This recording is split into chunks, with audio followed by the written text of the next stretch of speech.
Yes, amen. Good evening, West Orange, and good evening to our guests tonight in council chambers. Welcome to our township conference agenda. Madam Clerk. This is to inform the general public that this meeting is being held in compliance with Section 5 of the Open Public Meetings Act, Chapter 231, Public Law 1975.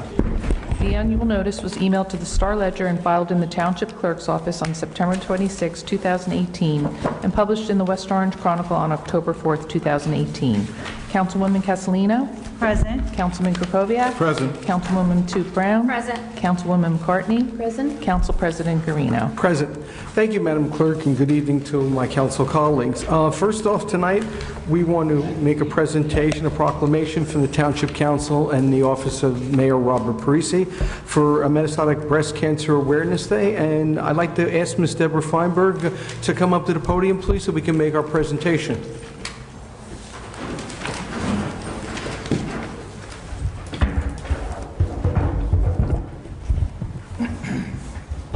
Thank you, Councilwoman. Hi, Deborah. How are you? I'm okay. Thank you for being here tonight. Thank you for doing this. Okay. You know, the council and my council colleagues and the administration and mayor always like to make presentations, not just to make presentations so we can get up and talk, but we like to make the general public and particularly our residents aware of the many issues, many health issues that are facing a lot of our residents, male and female. And it's always good when we can do this because we want to make the public aware, want to energize them, want to feel that maybe there is something they can do with all the work and the volunteer work that you and your organization do. And so I thank you on behalf of my council colleagues and Mayor Parisi for being here tonight. Now I got to take these off because I can't read with these. Okay. Proclamation. Whereas October is Breast Cancer Awareness Month, let it be known that the Township of West Orange is pleased to recognize and observe October 13th, 2019 as Metastatic Breast Cancer Awareness Day, and hereby recognize EMT Aviators of New Jersey as the first state chapter of MET Aviators Research and Support Incorporated.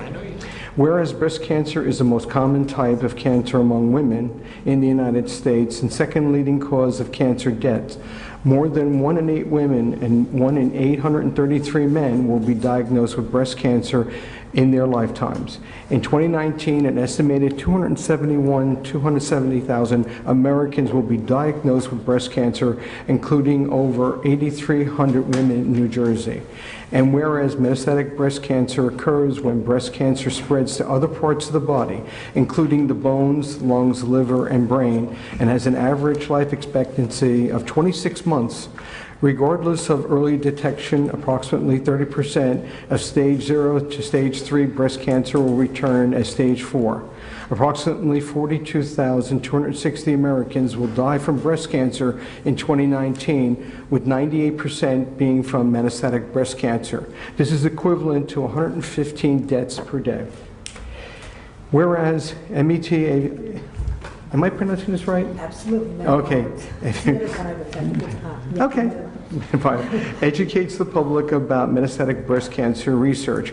They prioritize converting the disease from terminal to chronic by hiking the current 5% of U.S. metastatic breast cancer research dollars for stage 4 treatment to 30%. The mission is captured in the Don't Ignore Stage 4 national social media campaign. Extensive research efforts are underway to save lives, including the clinicaltrial.government database and Stormrider network, which both provide critical information about ongoing clinical research studies and metastatic breast cancer specific trials.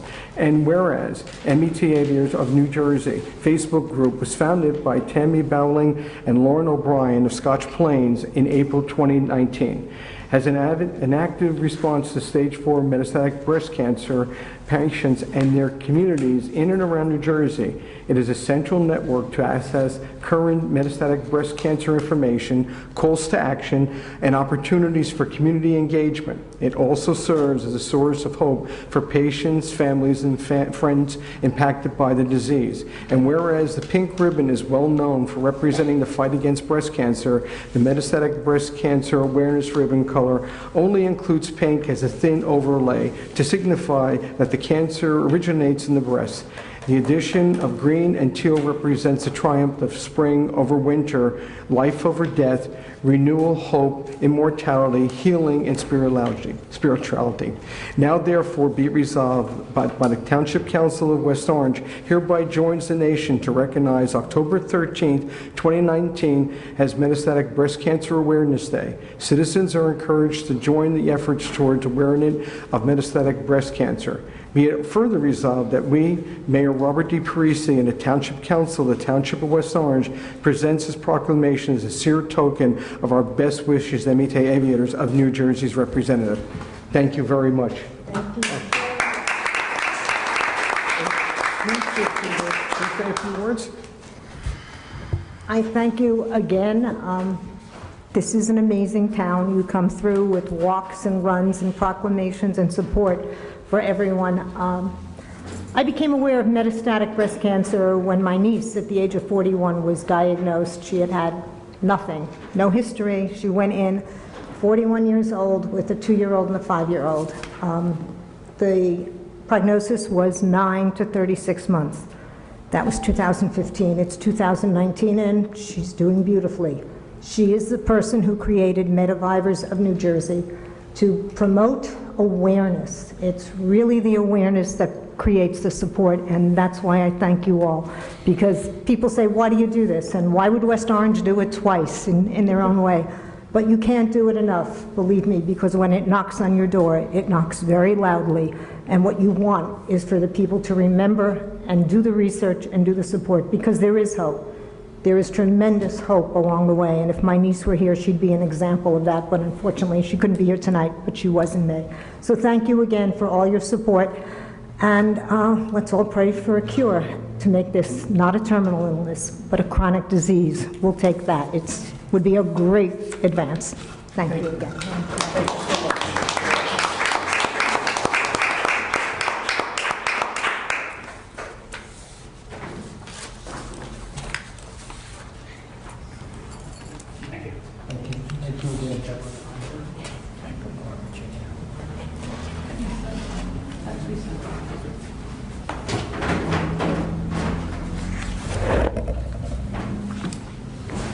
Thank you very much, Ms. Feinberg. I just want to say, we do a lot in West Orange, particularly with our ovarian cancer run, our 5K run, which we do very well, and we're always there.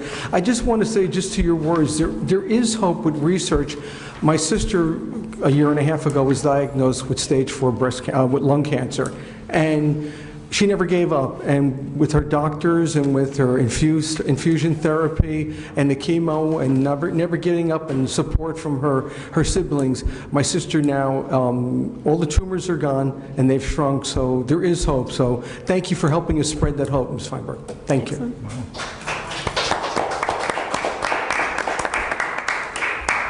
Okay, another thing that I'll have Councilman Kukoviac present tonight is a recognition of 105-year-old West Orange resident, Mr. Gilbert Seltzer.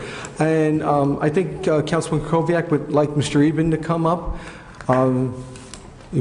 Okay. Thank you, Councilman. He's going to make a dramatic entrance from stage right. Thank you, Council President. You already know a little bit about our distinguished person that we are recognizing tonight.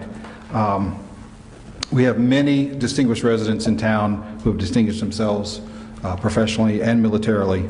But tonight we'd like to recognize somebody who's distinguished himself both professionally, militarily, and chronologically. As you know, he's 105 years old. His birthday is later this week. You may not know the name Gilbert Seltzer, but if you've been to the West Orange High School in the last 2 or 3 decades, you've seen his work, so you're familiar with his work.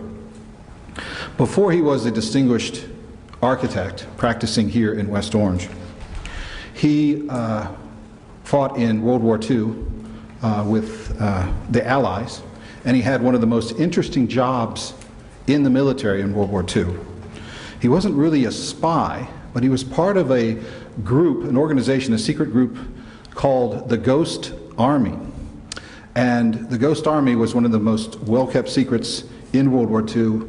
Information about it wasn't even classified till multiple decades after World War II. And this group was pulled together towards the end of World War II, around the time of the D-Day invasion, and they were designed, the whole purpose of this group was to confuse the enemy, to make the enemy think that there were certain unit strengths in certain areas when they weren't. They were actually 250 miles away preparing for a surprise assault on the Germans.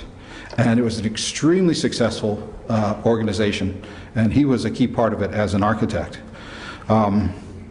Just to tell you how significant that was, there's been a documentary that's out on the internet if you ever want to see about the Ghost Army.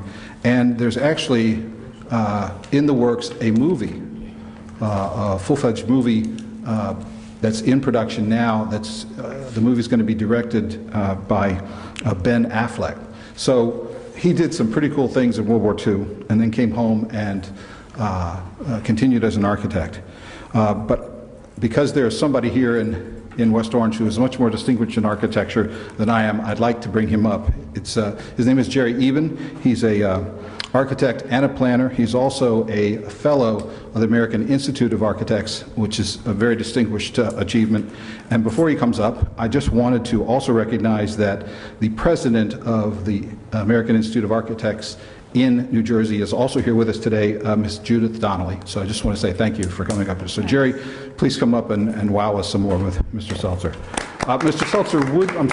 Seltzer can't be here. Jerry knows the intricate details, but his office is just right down the road, so maybe after the meeting we'll just run down there and drop off his proclamation. Thanks, Jerry.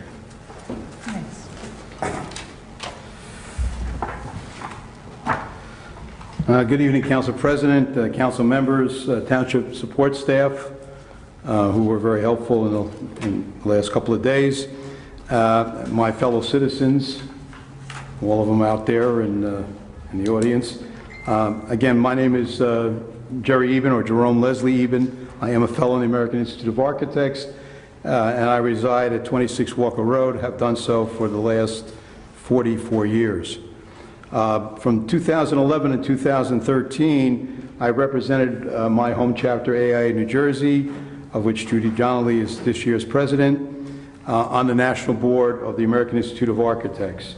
And I'm here this evening to introduce an architect, and I believe a colleague, that I have known, or had the pleasure of knowing, for over 30 years. And Gilbert L. Seltzer, AIA, is in fact an extraordinarily good architect, with a client list and an amount of completed work that is second to none.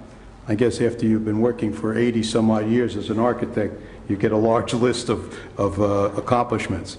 The main reason why I'm here is because he's been a mentor to younger architects, including me, over the years, where I would just stop by his office and get to know him, get to understand what he was and what he did. I did work with him for a while in regard to the what was then the Orange Memorial Hospital.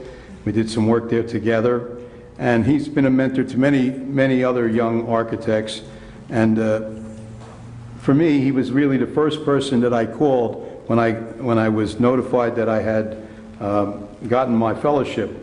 And Gil is very outspoken, and so I was very excited about this honor that I got, and I said, well, I had a great sponsor, and my sponsor was Phil Kennedy Grant, FAIA, who was a classically trained architect who had graduated first, before going to architecture school, who had graduated at West Point, as his father had, as his grandfather had, as all his uncles did.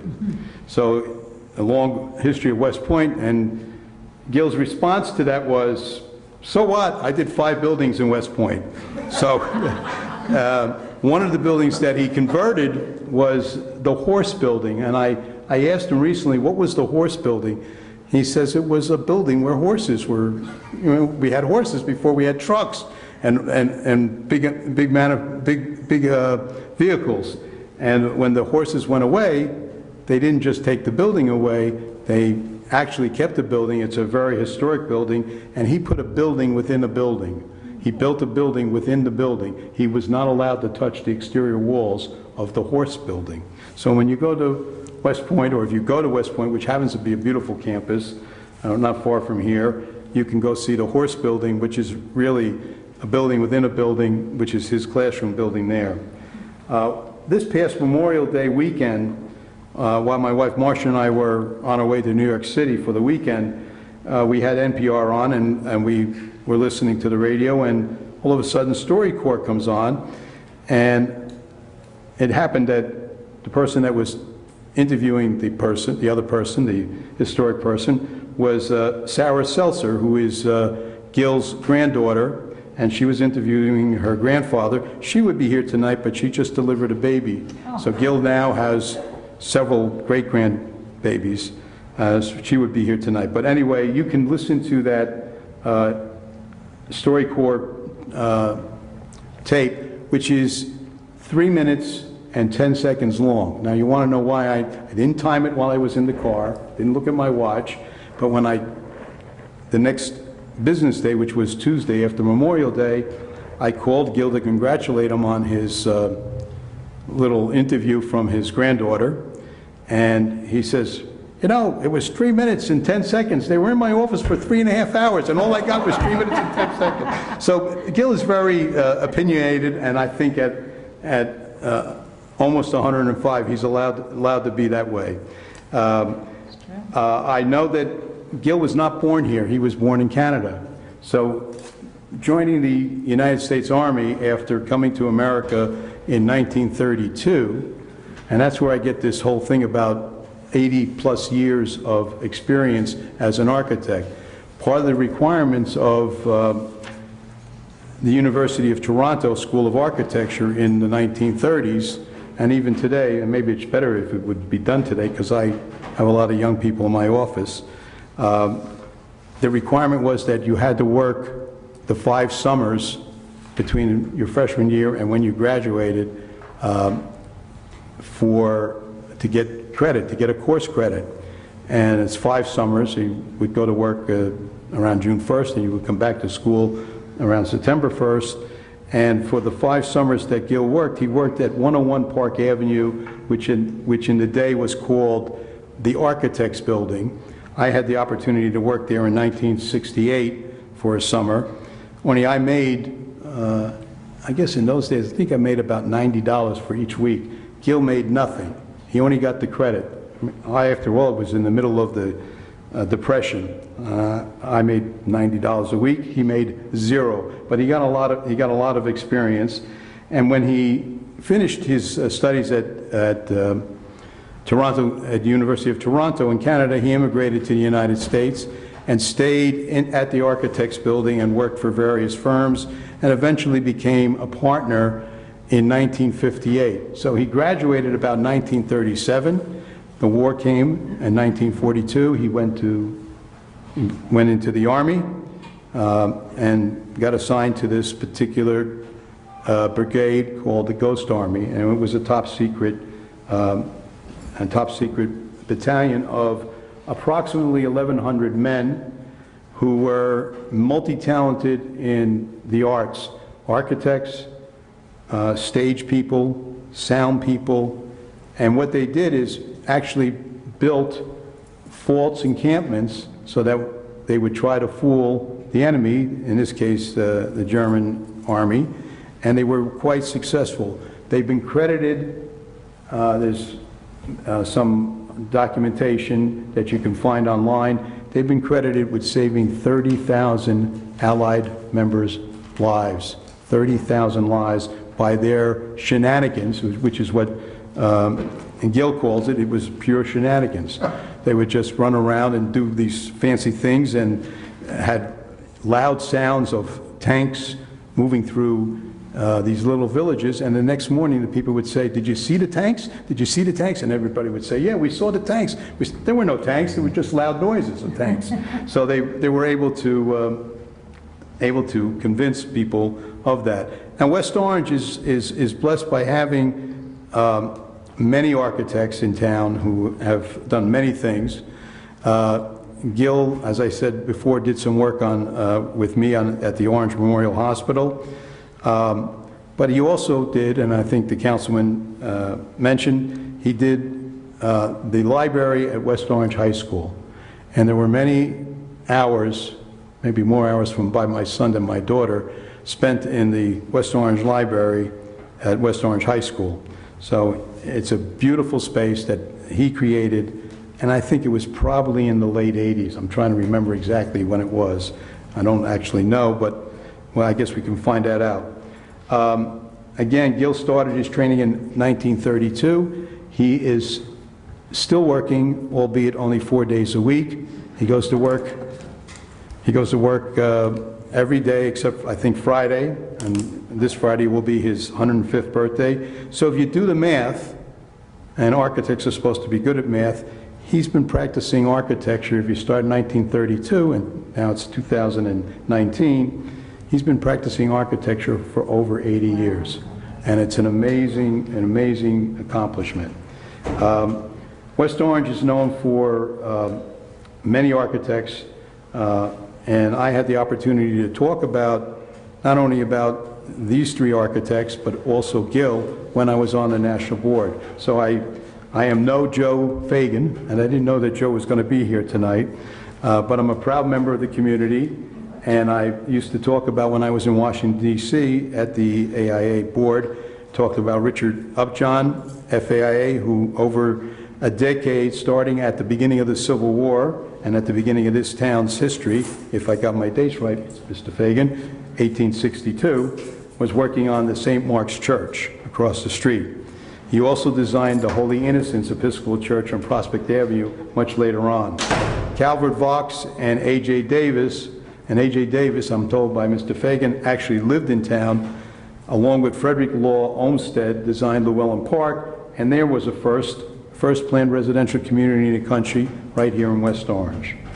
And then there was Gil Seltzer, who came here in 1976 after working in the Architects Building, and when the Architects Building was coming down, he moved over to the Empire State Building, another prestigious address in New York. And eventually, he decided that since he lived in West Orange, and maybe he was, I don't want to say he was getting older, but he, in 1976, but I guess he was already probably almost, probably my age at that point, he decided that he wanted to work closer to home.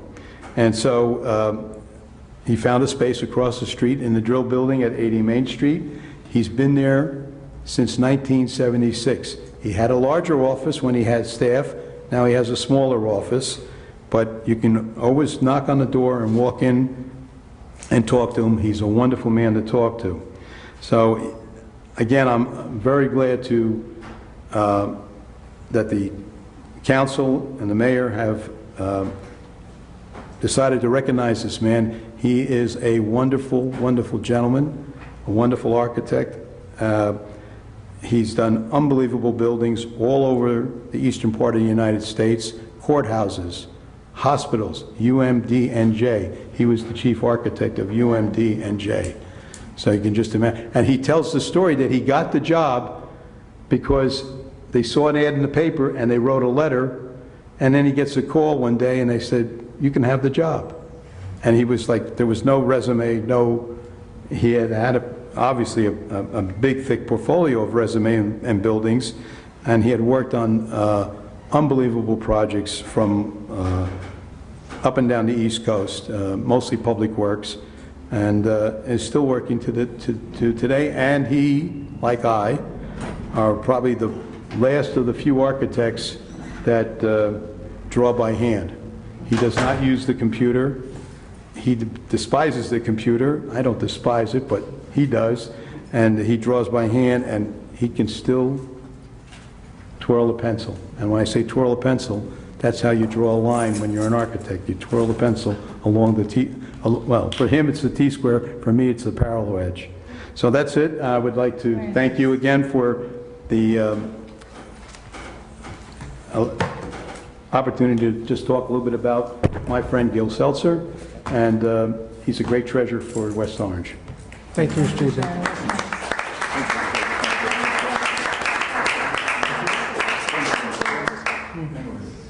I'm sorry? Yeah.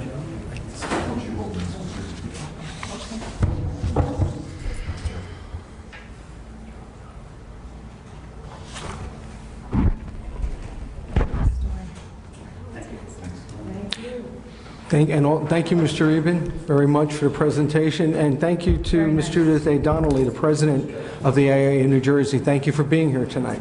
We appreciate that. Okay. It's always good to recognize our people.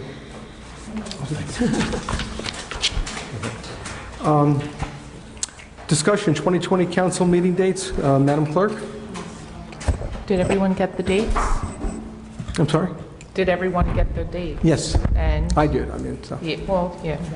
I heard from Councilwoman McCartney, she was okay with them. So, did anybody need any changes, or I'm okay with them. all good? I'm sorry. I think I'm good on, just this summer, I just have to check something, but right now, I'm okay. Can you let me know, because I have Yeah. to give them to Shari. Okay. Councilman Krokoviac? I'll let you know tomorrow.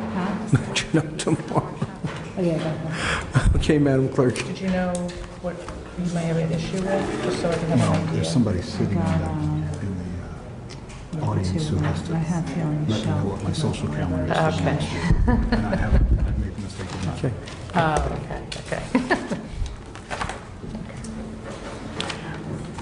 Okay? Yes, thank All you. right, update on redevelopment, Mr. Sayers? Update on redevelopment, sir? Yes. I believe there was 189 leases that have been signed. When I spoke to Mr. Diaz last week. And Stage 2 was approved by the planning board at the last meeting, and then it's going to go before the planning board in November for finalize. They're going to finalize it in November, so we're ready to rock and roll. Okay. Mr. Sayers, I really have, like I said, a question. I know I always ask about the main level, the retail. A lot of the residents are reaching out, and they hear all the great things about the first phase and all the tenants that are moving in. What really bothers them is they don't see any activity going in the retail. Okay. And we need to get an idea of what developers going to do, or is there a reason why they can't get people to rent? Is it the cost? Is it something? So I really appreciate they would get back to us and let us know why, because it's such a great development, but when I walk around, residents, the first thing they say to me is beautiful, they see people in there, but when are the retail components? I will talk to him about that. I know he purchased a liquor license. That I know. So he must have somebody who's looking to come in there with either a restaurant or something like that. But I'm not sure. I will speak to him about that. Okay, we really appreciate the feedback. You know, if Diaz wants to come here and explain to the council, if he can, or his representative, of why there's no retail activity, it would be beneficial not only to the council, but also to the residents Sure. of the township. So I'd appreciate that, as well as my council colleagues. Councilwoman Castellino? Yeah, I don't think we should panic yet. We need to get Phase 2 started. If you go down to some sites like, for example, Harrison, down in Harrison, it took a while. They had to put up a few buildings before they opened up the retail Commercials, end, yeah. because they need, they're not going to just bank on people coming there. They're waiting to have more residents there, so. Especially if they're smaller stores. With the bigger stores, Yeah. they can do that because they're commercialized. But the small, if you want to put a little small store in there, you're right. You want to have the buildings filled up so that at least you have the people that are going to be coming in. But I will talk to them and find out exactly where they're at. Okay, thank you. Anyone else? No, I just want to add that. Matute, any questions? Councilwoman McCartney? Councilman Kukoviac? Mr. Sayers, thanks for the information. Do you know whether Prism has their construction financing in place? For Phase 2? They're pretty much done with Phase 1, but... No, I can find out. But Yeah, I'm assuming if it was approved, then it's going to be finalized in November, that they're ready to go. But I'll find out, Okay, great, thank you. definitely. Thank you. Thank you very much. Excuse me. I'm sorry, yes? In our planning board package, Jack, you just mentioned that Phase 2A was approved on Wednesday, and there was a letter from the tax office that everything was clear and paid up to that point. Oh, yeah. Okay, thank you. Okay. Council, all right, council liaison announcements. Councilman Kukoviac, any updates? No, I was out of town for the Friends of the Library book sale this weekend, but I'm maybe putting Councilwoman Castellino on the spot. if she knows, so I'm going to defer to her. We'll let you But I do that. have no other. Okay. Thank you, Councilman. West Orange Pedestrian Safety Advisory Board, the next meeting is October 17th at 7:30 at the ECEC at Turtleback Zoo. We hope we have a good turnout again. We've had some great things. The work of the Pedestrian Safety Advisory Board, along with the West Orange Police Department, New Jersey Department of Transportation, and Mr. Lepore, we have to thank you for all the new stoplights that are going around town. It's been a great effort by you, Mr. Lepore, and your efforts and the efforts of the Pedestrian Safety Board. If you go around town, you'll see a lot of the new solar paneled stop signs that have been very helpful, particularly in our school zones. And we've been working on that for a while, and we're glad to see those move on. We'll have some more information, and Mr. Lepore, hope you can update me too on the road diet, because people are really hungry for the road diet, so I'd appreciate that. Also, 2 weeks ago, we had our annual bike rodeo at Washington School. We had over 90 young riders come out that got new bike helmets from Easy Ride New Jersey, and pizza and dessert were supplied by the West Orange Elks, and we thank the West Orange Elks, and I also big shout out to the West Orange Police Department for their assistance with it, particularly Scott Smarsh of the Traffic Bureau and all the other police officers that were there, and to Lori Kaffner, who really supports our Safe Routes to School, one of our big projects. So really helpful, and those are handing out. Downtown development, West Orange downtown, big shout out to the farmers market. It's been a great asset to our downtown. A lot of people coming in, a lot of people are getting to see what really is downtown. Changes their whole scope of the downtown environment, so we're really proud of them. Stacy Reese and her husband, a lot of effort. I'd like to thank Mr. David Drill for the Drill Building, who graciously gives the use of his parking lot for the farmers market, and it's a great thing. It goes to show you how we get our members and our residents involved in doing things that are really, really beneficial. Next week, Councilwoman McCartney and I will be going to the Livingston Ad Hoc Recycling Meeting. They're getting close to doing their finalization of their plans, and they've invited us to come. And I was only allowed to bring one other person, so we'll come back and we'll report to the Township Council on what they're doing and how we can start moving forward. That's about it. Councilwoman McCartney. Great, good. I wanted to start with the thank you to everyone that was able to attend the Glenmont Garden Party last weekend. It was a beautiful setting, beautiful event, and really just a big thank you to West Orange business owners Anthony D'Agostino from the Poorhouse, who provides the signature cocktail, Travis Weiss from the Wilshire Caterers, Nicholas Giambattista from Nicholas Anthony's Family Kitchen, and Keith Sly, who provided the desserts from the Manor. We had the West Orange High School String Quartet do a beautiful add to the setting, and West Orange resident and musician Jim Keefe. So thank you to all who were able to attend. And congratulations from the police department to Michael Keir, being promoted tomorrow from captain to deputy chief, John Connolly from sergeant to lieutenant, and Jeff Krimmel from police officer to police sergeant. Talk about the library. The library has two program seminars coming up for seniors. One is called the Senior Freeze Property Tax Reimbursement Workshop. This is on October 11th. This will be presented by the New Jersey Division on Taxation, on how seniors and disabled individuals can apply for this property tax freeze. And October 10th, Department of Senior Services and the Health Department, also for seniors, they're going to present a plan called Umbrella, which is for apparently a nominal fee for seniors to pay and then have access to individuals, qualified individuals for home repairs. So two excellent programs at the library, one on October 10th, I don't have a time on that one, and at 10:30 on October 11th. More information can be obtained at 973-325-4105. And I always tell everyone to visit the West Orange Arts, woarts.org, for 2 pages worth of projects going on The collage exhibition is now running through October 27th. Creative Connection workshops, October 16th. We have a family comedy movie, Devaloween. It was filmed here in West Orange, and on October 20th, Sunday, October 20th, from 5 to 7, the filmmaker, Shilpa Mankikar, will be available after the screening. Everyone is invited. It's $10 at the Valley, 551 Valley Road at the West Orange Arts Center. This Devaloween screening has won 11 international awards, so everyone's invited to attend. And Planning Board, we were just talking about the Planning Board.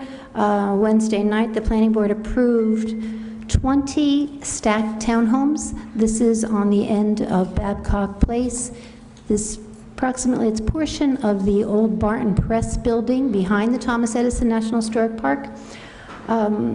These will be for sale. That would be Phase 2A of the grander plan, and as Jack said, Phase 2B will come forward in November. Thank you, Councilwoman. Councilwoman Matute Brown. Thank you. So many faces out here. Thank you all for joining us. It's always so good to see our residents here participating during town council meetings. To Jerome Eben, I think he's already gone, but that was some rich bit of our history with respect to a member of our own town for so long, and quite the life he is leading. To Mr. Seltzer, that was pretty impressive. I will certainly look up that documentary. Thank you also for the work done on the breast cancer awareness. It is certainly incredibly devastating to receive word of such an illness that at stage 4 is usually ignored, but I'm happy to learn about the campaign Don't Ignore Stage 4, and we'll certainly follow it.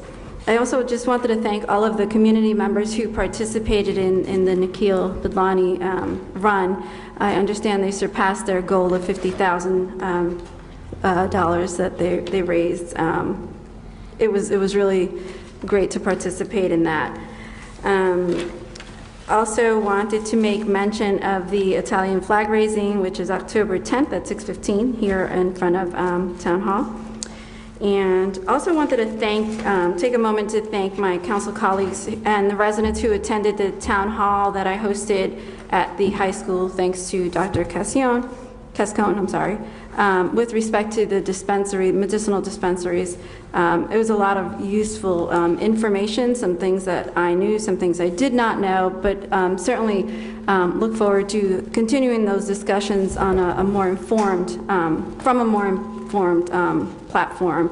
It was well attended, and I also want to thank Ms. Amanda, who does such a great job covering all of our events and the write-up in the West Orange Chronicle. Please be sure, if you were not able to be in attendance, that you read the article. I found someone who actually live streamed it. I could not because I did not have my charger, unfortunately, but I will share that live stream event on my town council page for those who are interested in having any of your questions answered.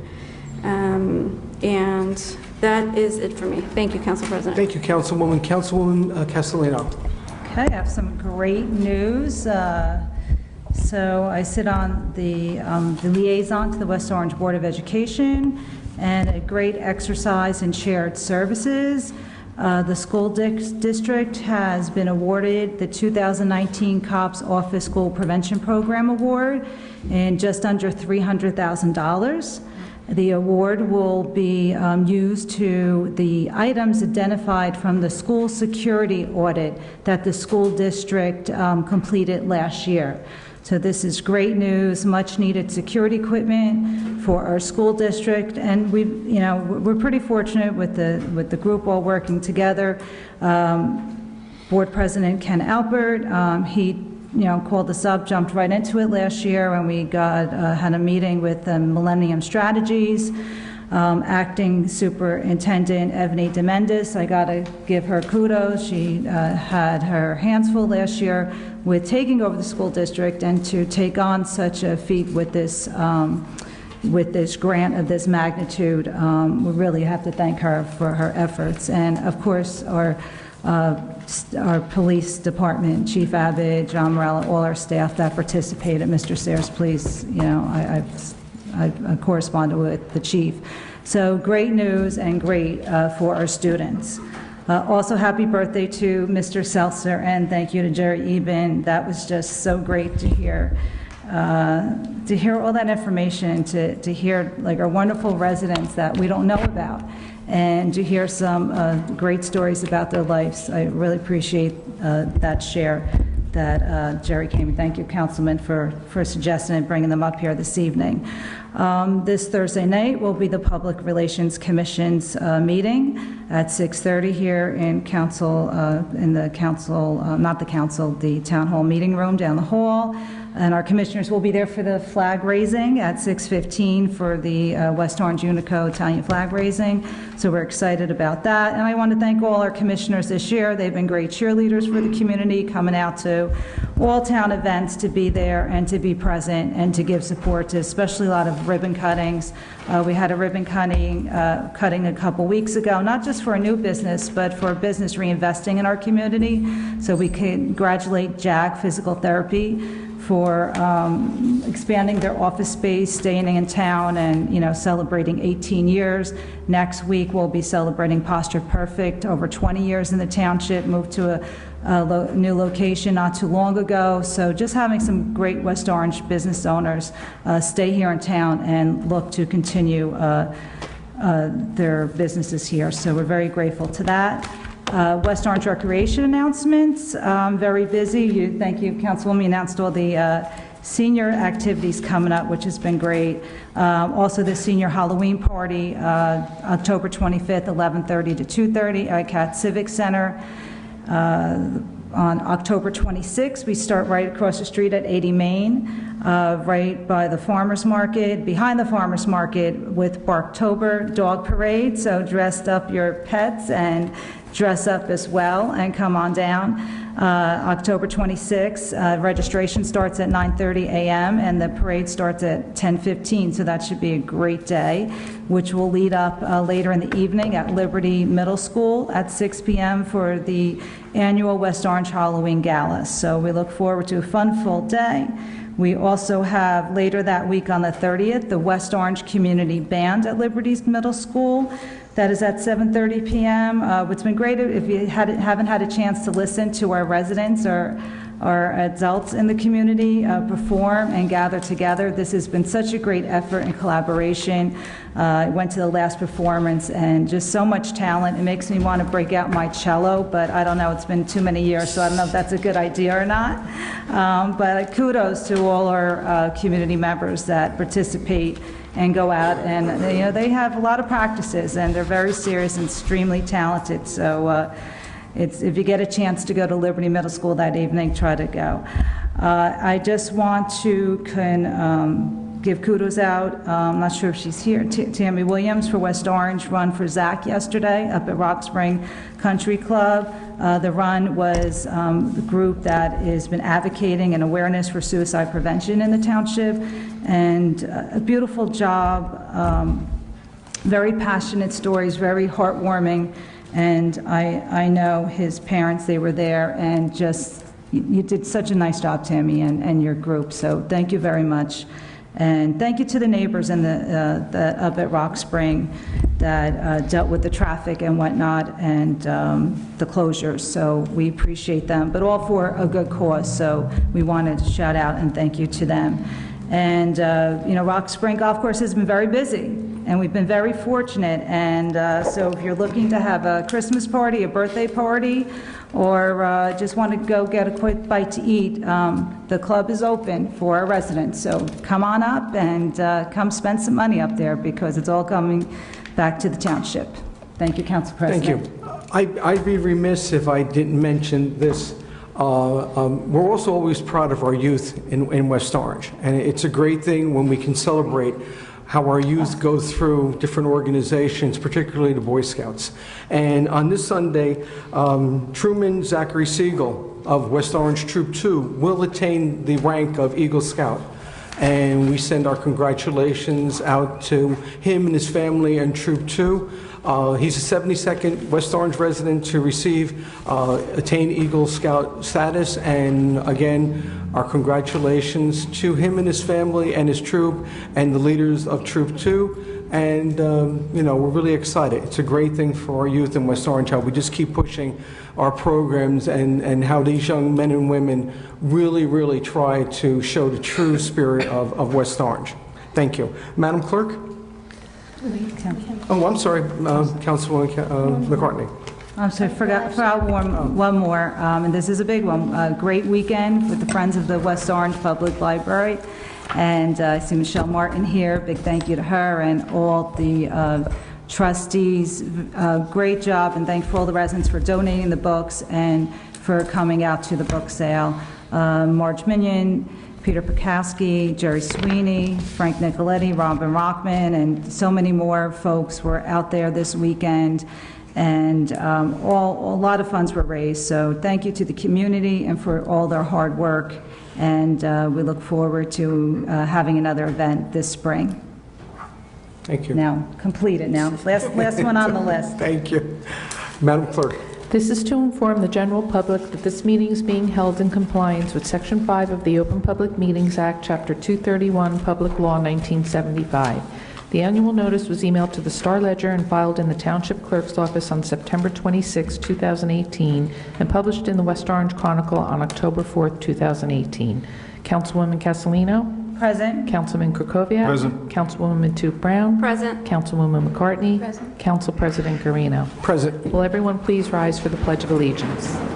I pledge allegiance to the flag of the United States of America and to the republic for which it stands, one nation, under God, indivisible, with liberty and justice for all. The council is now in their public meeting. Thank you, Madam Clerk. Good evening, West Orange. Good evening to our guests in council chambers tonight. I'd like to open the floor now to public comment. I will ask you, please raise your hand. When you come to the podium, please speak directly into the microphone, your full name and address, and speak loudly and clearly. Thank you very much. Who would like to approach the council? Yes, sir. I'm sorry? The clock's not working. It's not working. The clock isn't working. Oh, the clock's not working? Oh, 1 second, sir. I can, maybe we could get Mr. Kaiser to just count down. 1 Mississippi. I finished my cell phone. Okay. Okay, you'll do it on your phone? Are we ready? Hold on 1 second. Hold on 1 second, sir. Sure. Okay. Maybe give him a warning 15 or 30 seconds before. Yes, I And will. just as we do with other things. Yes, sir. Good evening. My name is Brent Scott. I reside at 75 Nestor Road. As I said, I'm Brent Scott. I'm a member of the Open Space and Recreation Commission. On September 11th of this year, the commission voted unanimously to recommend acquisition of the 12-acre property known as Ridge Road. Attending the meeting was a diverse group of West Orange residents, some of whom may be known to you, but others who are new residents. They have come from as close as New York and as far away as Malibu, California, and they're now calling West Orange their home. They turned out to voice their support for the township acquisition of the Ridge Road property. Not one person spoke in opposition. One after the other, the residents spoke, and eloquently so, of the need to preserve open green space and habitat. But also, they spoke of the property's important role in abating storm water runoff and flooding. The 12-acre property on Ridge Road has 800 trees that have existed since the 1930s, making their 100th centennial birthday within the next decade. The Open Space and Recreation Committee voted unanimously to recommend acquisition of the property because we believe that the forest provides a valuable public health and safety benefit due to stormwater control, habitat preservation, traffic safety mitigation, and climate crisis alleviation. What is the nature of the property? As I said, it is 12 acres, 800 trees undisturbed since the 1930s.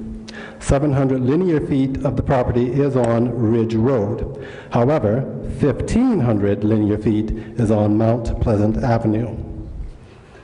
The property is buildable, yes. And while there is a steep slope that consists of 1.74 acres along Mount Pleasant Avenue, the appraisal by Hendricks Appraisal Company confirms that the remaining property can be used for two 4-acre lots. A developer then could cut down 70%, that's 500 of the 800 trees. How would the township pay for the property? Our open space consultant, the New Jersey Land Conservancy, has suggested the following formula. $800,000 approximately from the Open Space Fund, $300,000 from the Capital Fund, $350,000 from a 5-year bond. $1.5 million total. $750,000 would come from New Jersey Green Acres rebate, and $750,000 total cost for the town. We can use eminent domain to acquire the property, yes. Eminent domain was used to acquire the 5 acres owned by ASAP Realty on the north side of Mount Pleasant Avenue. It is also an excellent tool which would prevent township legal fees according to protect us from protracted lawsuits. There is a willing seller of the Ridge Road property. A value was provided by the listing price and the appraiser. The judge, if this case were to be taken, would use that information to set the value if we were to take it via eminent domain. What are the maintenance costs of the stone wall on the road? The old historic stone wall is in fine shape according to our town engineer, Lynn Lepore, who stated at this previous town meeting discussion, the stone wall has withstood hurricanes and blizzards for the last 100 years.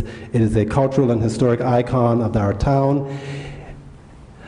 In 2016, Ridge Road cost $6,000 per lot, or $85,000 to pave.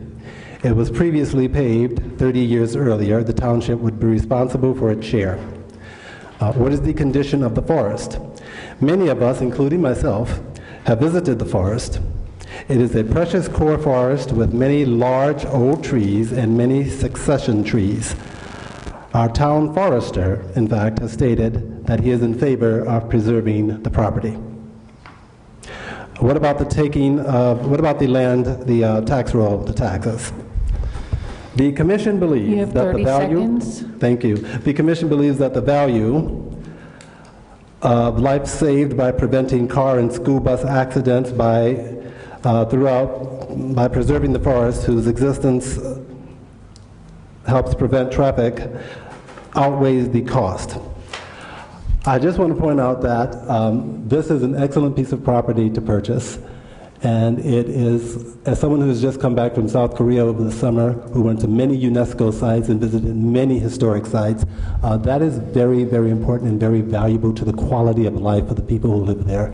And I believe that this particular property is extremely important to the Township of West Orange, to the residents of West Orange, for our quality of life, and that it is definitely an added asset.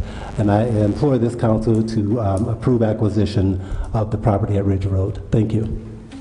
Can you state your address again? 75 Nestro Road. Thank you. Thank you. Thank you, sir.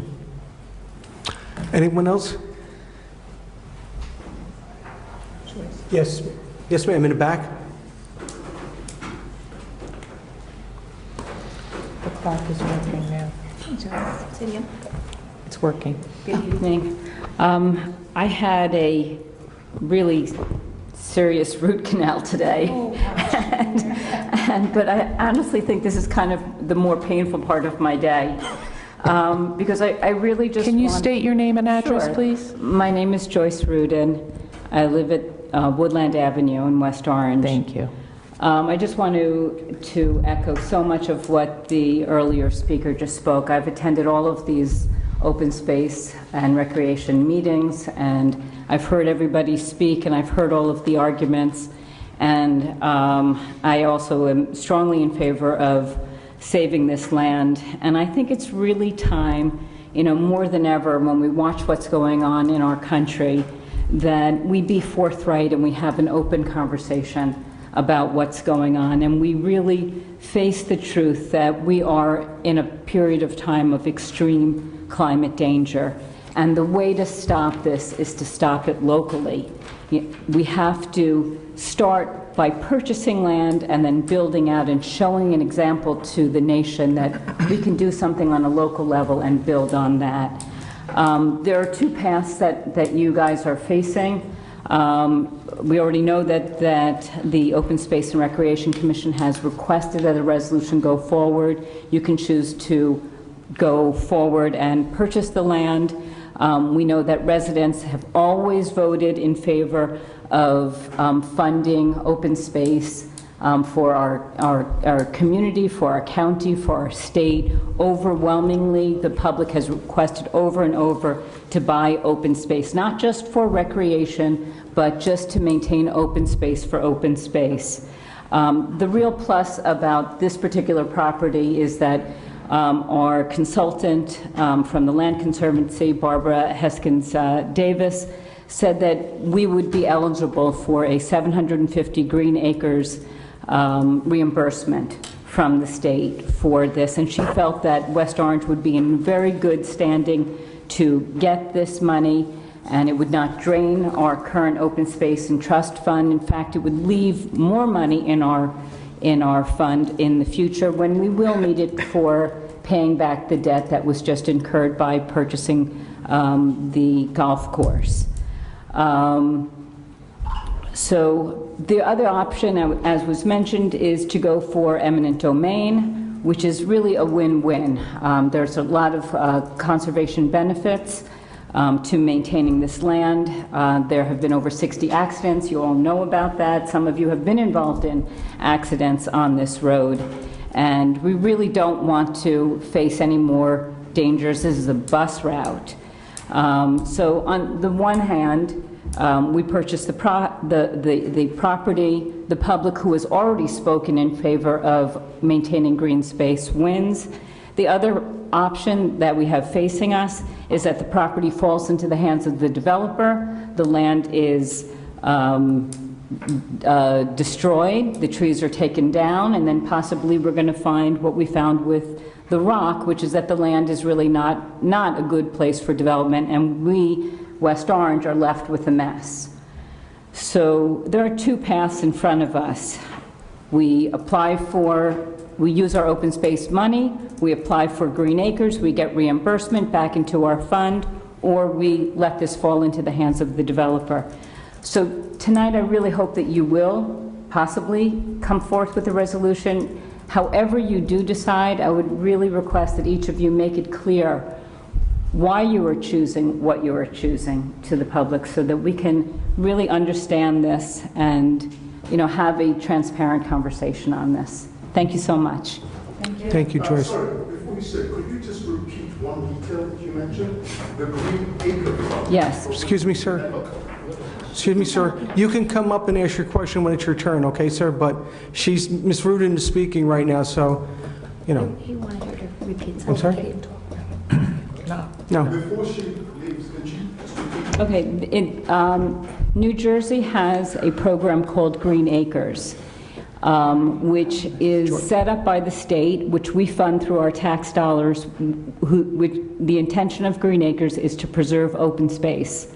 And New Jersey, if it has West Orange, if it has a piece of property that it would like to preserve for conservation, can apply for 50% payment from the New Jersey Green Acres Fund.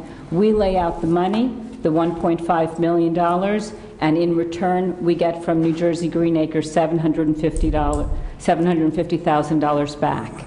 Okay, thank you, Ms. Rudin. Thank you. Anyone else wishing to speak to the council? Yes, sir.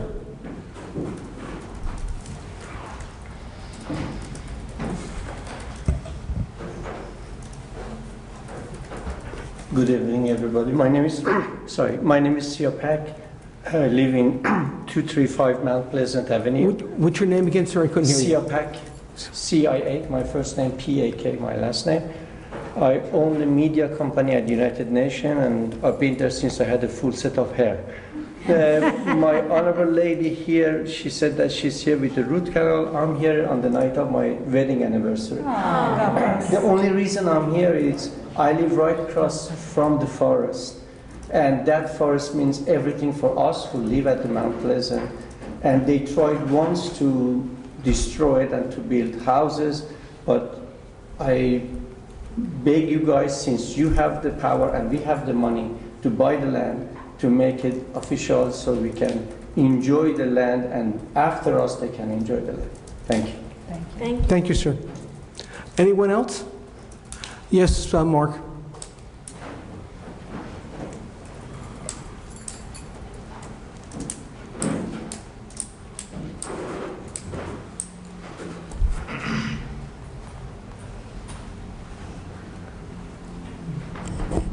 Hi, Mark Meyerowitz, 19 Howell Drive. I'm not going to talk about land or anything, but a different topic.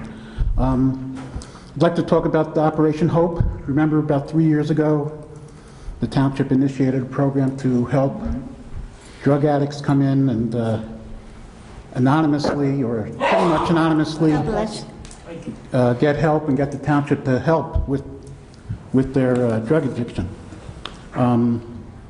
As far as I know, I've had, in the past 3 years, I've had two two cases, I guess, that's the word, whatever. Because I volunteer every month, about 3 days, 3 Fridays a month, and I've been called twice. And it's really an amazing program, because when you're sitting with someone and you call up Integrity House or one of the other programs and you say, you know, I'm with the police department in West Orange, all of a sudden you have a lot more gravitas to your request. And it makes a difference. And I think it would help a lot of people who wouldn't otherwise be able to get placed into a rehab program to get placed. I know that I had one this past Friday, and the young man was very fortunate to be friends with Chief Abbott's daughter, who brought him in. And when all of our phone numbers were blocked and we couldn't get through, she texted her father got back to us with a number, and boom, it helped, it worked. So I want to thank Chief Abbott for helping this young man out to find placement. But what I would like to do, I'd like to suggest to the township that they promote the program more, because I don't think it's being used enough. I know we've had 2 meetings in the past 3 years where, volunteer meetings, where the township would say, oh, we're going to start promoting, we're going to start promoting, we're going to start promoting, and then nothing happens. But really, it's a great program. It helps people. It could help a lot more people. I wish that the state of New Jersey were to have back on their version where they put an 800 number on to get help for drug addiction. If you see the governor at a political event, tell him, put those ads back on. You know, we need it. And it's a good program. It's a good feeling when you go in and you can help someone in a non-threatening way. And I hope that the township will recommit itself to expanding this program. Thank you. Thank you, Mark. Thank you, Mr. Marowitz. Anyone else wishing to speak to the council? Yes, ma'am. Yes, ma'am, you. Yes, sir. Okay, Sally.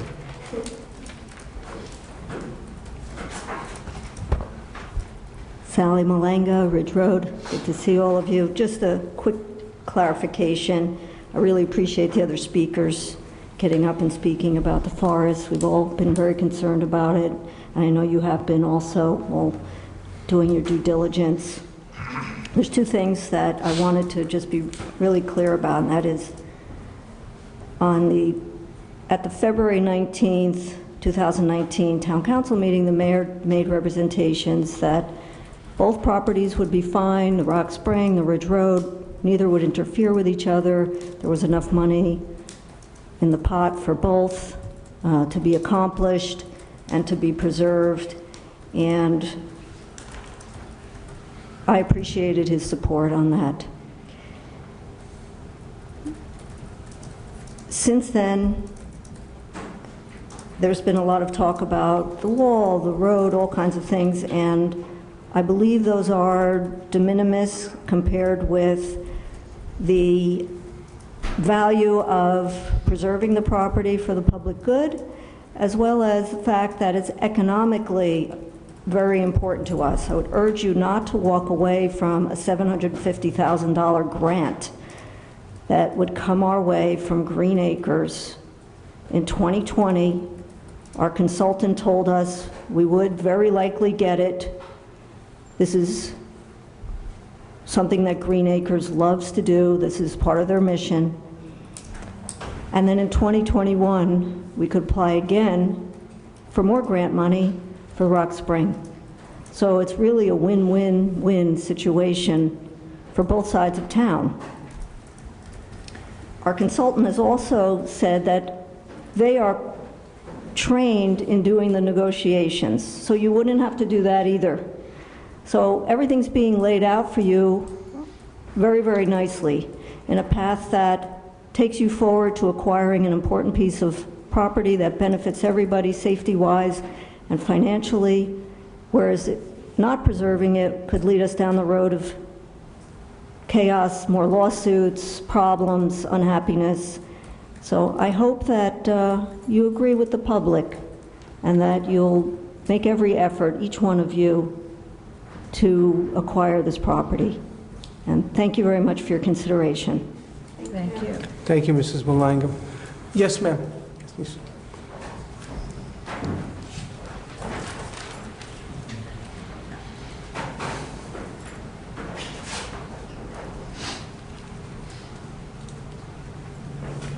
Good evening, everyone. My name is Madonna Knight. I reside at 34 Brookside Road. I am here in support of the Open Space Project. I've been following this on TV, in the channel and the City Council. This is one of my earliest evenings, so I had to come out here this evening, and hopefully I can be back again. I do want to say to the Council, I know, Councilman, I didn't get your last name, but I know the last meeting that you had, you asked for a resolution in terms of moving this forward, in terms of just starting the process. And also, the community asked for information. I believe it was supposed to be prepared and presented at this meeting, at least to give us an update of what is going on. I haven't heard any such response yet, so I'm hoping to hear something from the council as to what you have done so far in terms of vetting where do we go forward with this. Thank you so much. Thank you. Thank you. Thank you. Anyone else? Seeing none? Yes. I can't see when your hand is down by the phone. Sorry, Tim.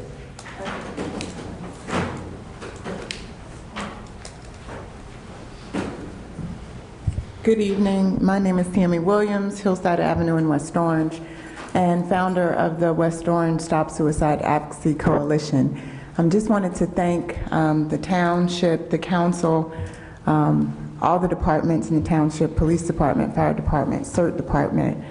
I know I'm going to omit someone and charge it to the head, not to the heart, but truly a spectacular first event for our organization to increase awareness on suicide prevention, and especially to honor one of our own families who have lived here their entire lives, whose son was educated through our schools and died by suicide in 2018.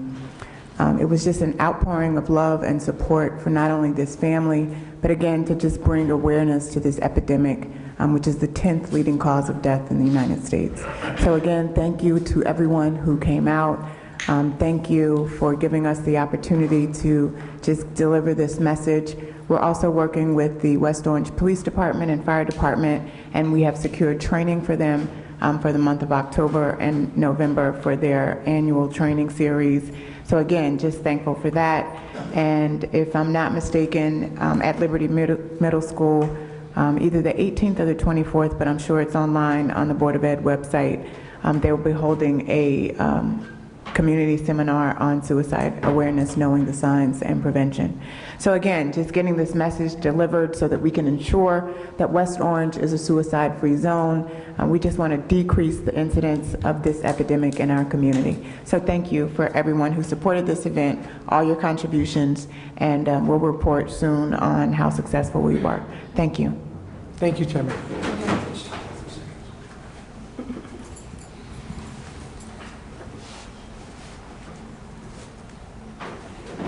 Thank you, Chairman. Mr. Puglisi, would you like to say something tonight?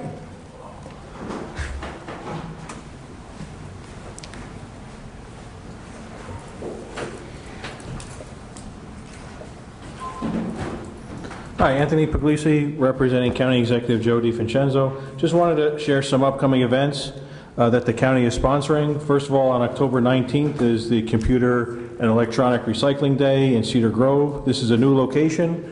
It's 99 West Bradford Avenue. That's the Public Works facility. So that's going to be the site moving forward for all our collection days. Also on the 19th are two Strut Your Mutt Halloween costume parades, one in Branchbrook Park and one in Hilltop.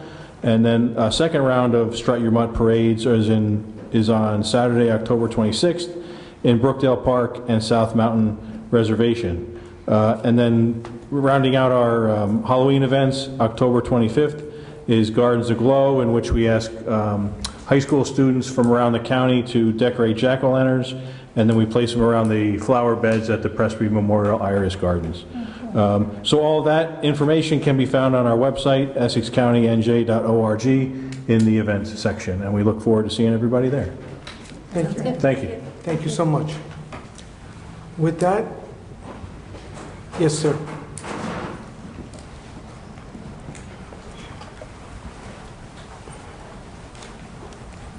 Lawrence Whitvilas, Prospect Avenue in West Orange. I planned on coming just to sit and listen to what's going on tonight. I haven't been here in a while. So our Green West Orange, of course, supports this. We'd love to see a resolution go forward to get this property on Ridge Road and the 800 or so trees. I live on Prospect Avenue. I drive by that gorgeous wall all the time. Take my daughters to the high school every morning. And I go down Route 10 quite a bit, past now where the Goddard School is. And, you know, the sidewalk ends before Ridge Road. So people that want to catch the bus have to walk on the street. And there's a lot of times there's people walking up Route 10 as well, up the dangerous curves. So I know that safety is always an issue, and our organization really advocates for sidewalks and advocates for safe driving. We're at the Nikhil event, and we saw many of you there. So I'm pushing for that, and I urge you to go along, just push a resolution forward. I know sometimes we don't have all the answers that we want before we do things, and we see that in the projects in town too. We don't always know what the developer is going to do. We say, let's put it out there, and then we have control over it. So this is one of those instances where we're not going to have all the information, everything we need, but that shouldn't stop us from a resolution and just getting the property. And then it's our property, and it's ours as the township as well. Thank you for your time and consideration. Thanks. Thank you. Thank you, sir. Okay, anyone else? Seeing none, I close public comment. I open responses to my council colleagues. Councilman Kukoviac. Thank you, everybody who came out as advocating for the purchase of the open space properties. I'm all on board, and we're going to discuss this further at a later portion of the meeting. So if you traditionally leave after public comment and the response to public comment, you might want to stick around for matters pending. It's actually on the agenda, and I think we're going to be discussing it further there. Mr. Meyerowitz, thanks very much for your suggestion, and also Ms. Williams, thanks very much for your efforts at preventing suicide. And that's it. Thank you, Councilman. Councilwoman McCartney. Thank you. Again, everyone, thank you everyone that came out. We do have professionals, our forester and our engineer here this evening to discuss pending matters. Mark, as an angel myself with Operation Hope, thank you for coming out, and you know we're always looking for more volunteers, so even you coming forward is one way to promote awareness about the program, and we can do more to promote seeking treatment. Anthony, thank you for coming out with all the county events. No questions this time. And just really congratulations to Tammy I'm sorry I wasn't there yesterday. I was out of town, but from pictures, Facebook, looked like an outstanding event. So I look forward to working with the coalition, gathering resources and just seems like such a great collaboration. I know I said this at our last meeting, that it's only been a few months, and already it has coalesced, so I look forward to working with you. Thank you. Thank you. Councilwoman Matute Brown? Thank you. I'll also echo Councilman Kukorviak's response with respect to Ridge Road. It is on for discussion during pending matters, so we will address all of those comments at that time. But thank you all for coming and continuing to be, the voice for the residents who are not physically here. Thank you. Mr. Myers, thank you for volunteering. I can only imagine that it is a very tough call, even if it's one call that you have to receive in very challenging circumstances.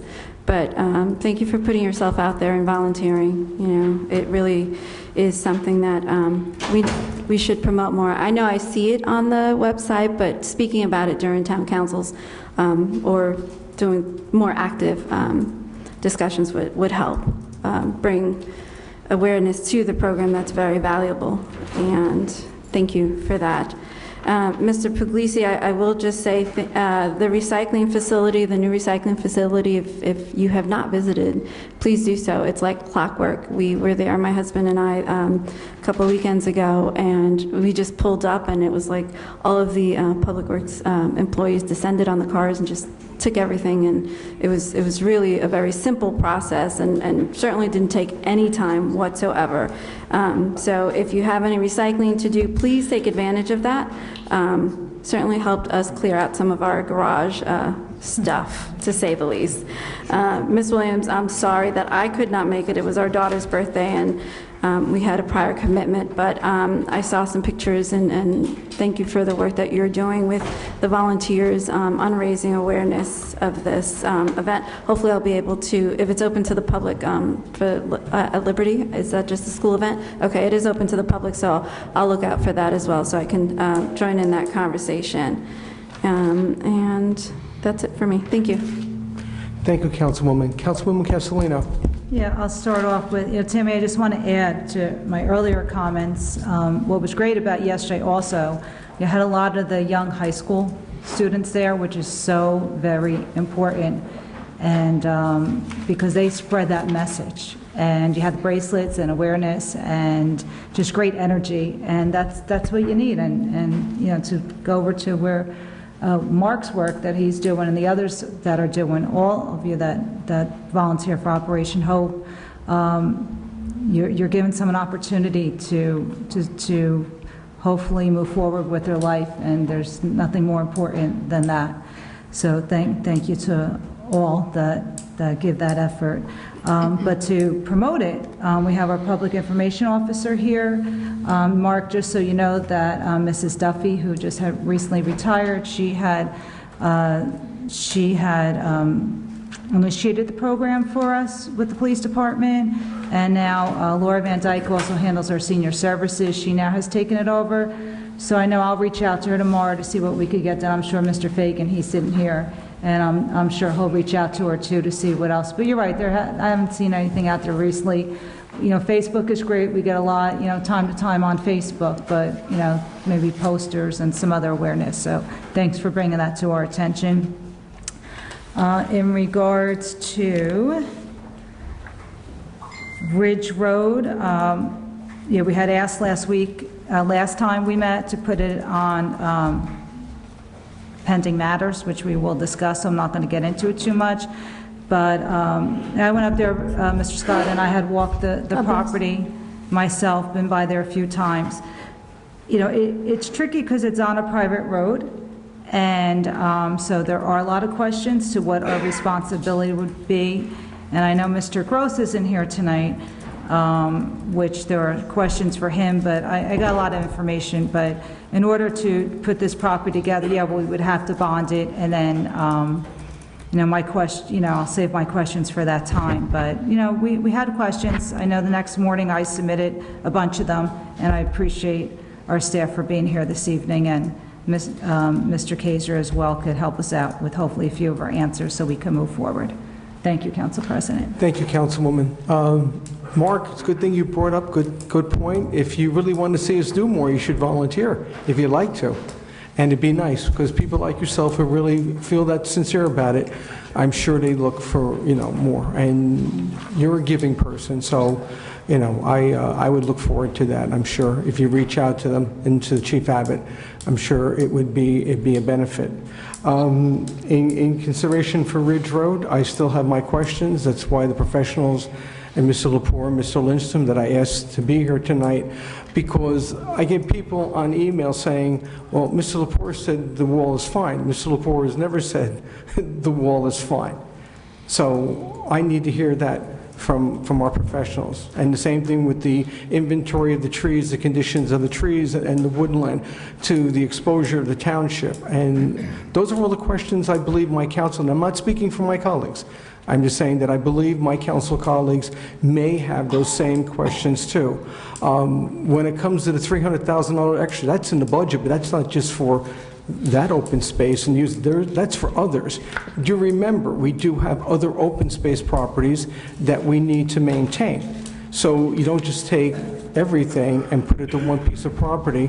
And where do we get the funds to maintain the properties that we currently, not talking about the golf course is taking care of itself, talking about other open space that we own. So we can't say we have all this money.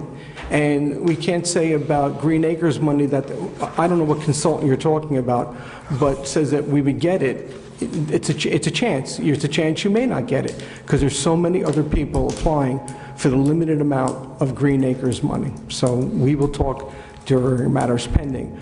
And that's all I have to say. Madam Clerk, would you move forward with the, with the consent agenda, please?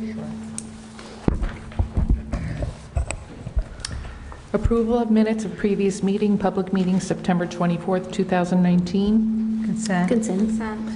Report of township officers, municipal court, January through August 2019. Consent. Consent. Readings of petitions and communications and bids, none. Bills, are there any questions on the bills? Consent. Consent. Resolutions, are any resolutions being pulled this evening? Councilman Kukoviac? I do not have any to pull. I just have a couple of questions. Go ahead, sir. Okay. Agenda item C, Resolution 238-19. It's a resolution authorizing the retention of Wayne DeFeo Associates to assist in review and analysis of potential West Essex Highlands project. I just wanted to talk about it because it's on the agenda, and while the whole issue of the affordable housing aspect there is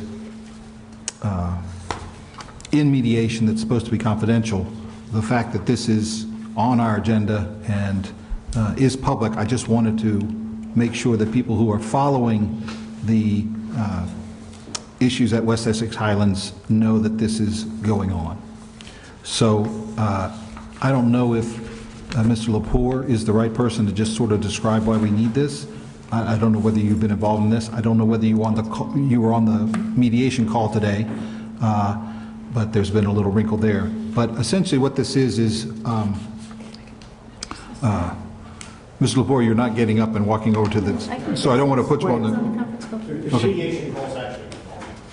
Well, We had one today. yes, yes. This... You have, would you like Councilwoman McCartney to answer? Yeah, that's fine. I was, I didn't think she was the one that negotiated this, but please, shed light. I did not negotiate this, but it is on our agenda because, as you just stated, we are in the midst of mediation for West Essex Highlands. The association is part of the negotiation. They have been at every meeting. They were on the conference call again today. There is a lot of work that has to be done, so we want results on the developable portions that Wayne DeFeo, this resolution will be to allow him to proceed with that, to give us results on how we need to move forward environmentally. Right, so the two things he's looking at are the potential environmental impact of what is being proposed, and there's been nothing finalized in terms of what the proposed purchaser, Garden Homes, is going to do, but we're starting the process of looking at the environmental impact. Right. And then there's also, as part of that, a review of the potential impact to the trees there. Inventory. And Tree survey. Well, the tree survey, again, I don't think we should be talking about a tree survey because that was the subject of our mediation today, and that's, as far as I know, that's still confidential. But the work that Mr. DeFeo is potentially being hired to do, and just so you know, Mr. DeFeo is also our consultant for the Environmental Center up on Mount Pleasant Avenue, the recycling center. So he's done a lot of work for the town. He's proposing that he and some other people are going to do a total of 184 hours of work on assessing the environmental impact and then also advising the township on it, and at a price not to exceed $33,500. So again, just if we don't have anybody here who can talk more in detail than that, I think we're just good there. But I just wanted people to know that things are moving, particularly on the one piece of the whole affordable housing discussion up at West Essex Highlands that can be discussed publicly. Most of it we can. So I just wanted to flag that. Anything else, sir? Yes. On agenda item E, Resolution 240-19, it's a resolution to authorize the purchase of playground equipment and surfacing through the Education Services Commission. I just wanted to flag this again to let people know that this is a major purchase of playground equipment, but the resolution itself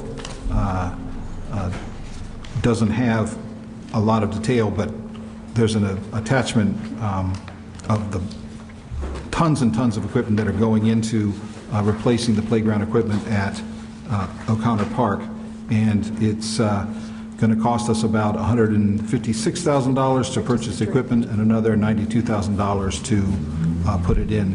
I was just hoping that perhaps we have a timeline for when this might be done. Are we thinking about getting it done before the first snowfall? Or Mr. Lepore, you're standing up. You're saving me. Thank you.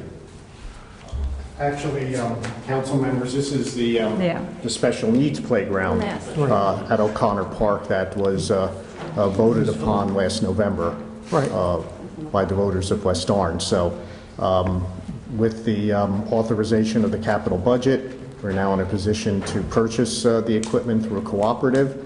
It should be here mid to late fall, and as long as weather conditions permit, it's going to get installed at the same time. Okay. Thank you. Council Castellino? Yeah. I'm sorry, then Councilwoman Mitchell Brown. Then. And I just want to add, and thank you, Mr. Lepore, I do have a quick question for you. But before I do that, I just want to give a big thank you to Ron Charles. He had, my former Board of Ed colleague, he had pitched this last year for the one of the 4 projects. And last year, I've attended the meetings.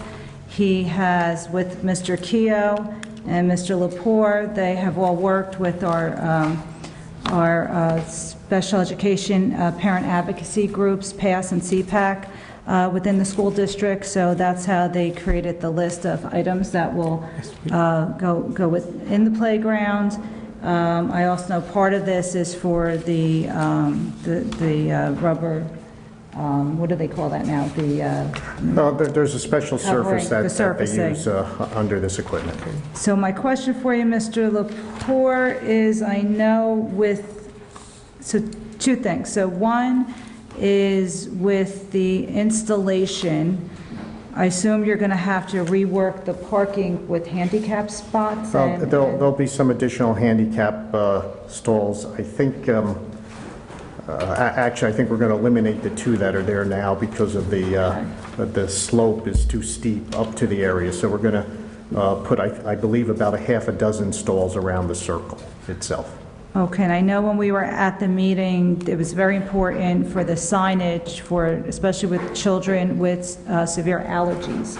So we were going to get special signage to remind parents about, just being good citizens and whatever they need to do Okay. with kids with allergies, food allergies on the playground, Okay, so. I will discuss that with Mr. Okay, yeah, I know Mr. Keough had that written down, so just wanted to make sure, and make sure that got installed as well, so. And, okay. That was it. Those were all my notes. Thank you, Mr. LaPointe. Councilwoman Matute Brown? Thank you, Council President. Mr. Lepore, thank you. I was happy to see that this was a priority for our residents and voters in November. I liked all the projects that were presented in the participatory budget process, but was happy to see that this was on here. I just had a question, and I did go through the list of inventory items that was attached to our resolution, and I do see the ADA no, that's okay. I do see the ADA equipment listed on here. My question was just simply, because I know it's an inclusive special needs park, what percentage would you say is focused on special needs population? I think all of it is. Is, okay, Yeah. all right. It is all? Yeah. Okay, I wanted to be clear, because, I mean, I could see where it's designated, the particular items, and I just didn't know, I don't know playground Right. equipment, but I just wanted to have that clarity. That's what this is intended for, and just so everybody knows, it's going in the location where the existing equipment is now. Not, while O'Connor Park is very large, there isn't necessarily a lot of room elsewhere to put this, so this is going to replace the equipment that's there now. Okay, that's all the questions I had. Thank you, Council President. Thank you. Susan, anything? No. Okay. Anything else, Councilman? Yeah, well, Mr. Lepore, if you're up here, I also want to just ask about Agenda Item A, which is Resolution 236-19. It's collectively a very large increase in a road repaving contract, and I just wondered if maybe you could just explain to everybody, you know, it's, I guess the cost, if we approve it, is up to almost $2.8 million, and why there is like a $526,000, I won't say cost overrun, but additional request for funds. The original contract was for road improvements. It totaled, I think, $2.267 million. During the summer, I asked for a change order to include a couple other streets in that totaled to $300,000. As we proceeded with this work on approximately 11 streets plus the 2 additional, we find conditions that need to be addressed, as I indicated in the letter. With a very wet spring and summer, came across a lot of water problems on streets that, while I would have suspected some problems on them, but certainly not to the magnitude that we encountered.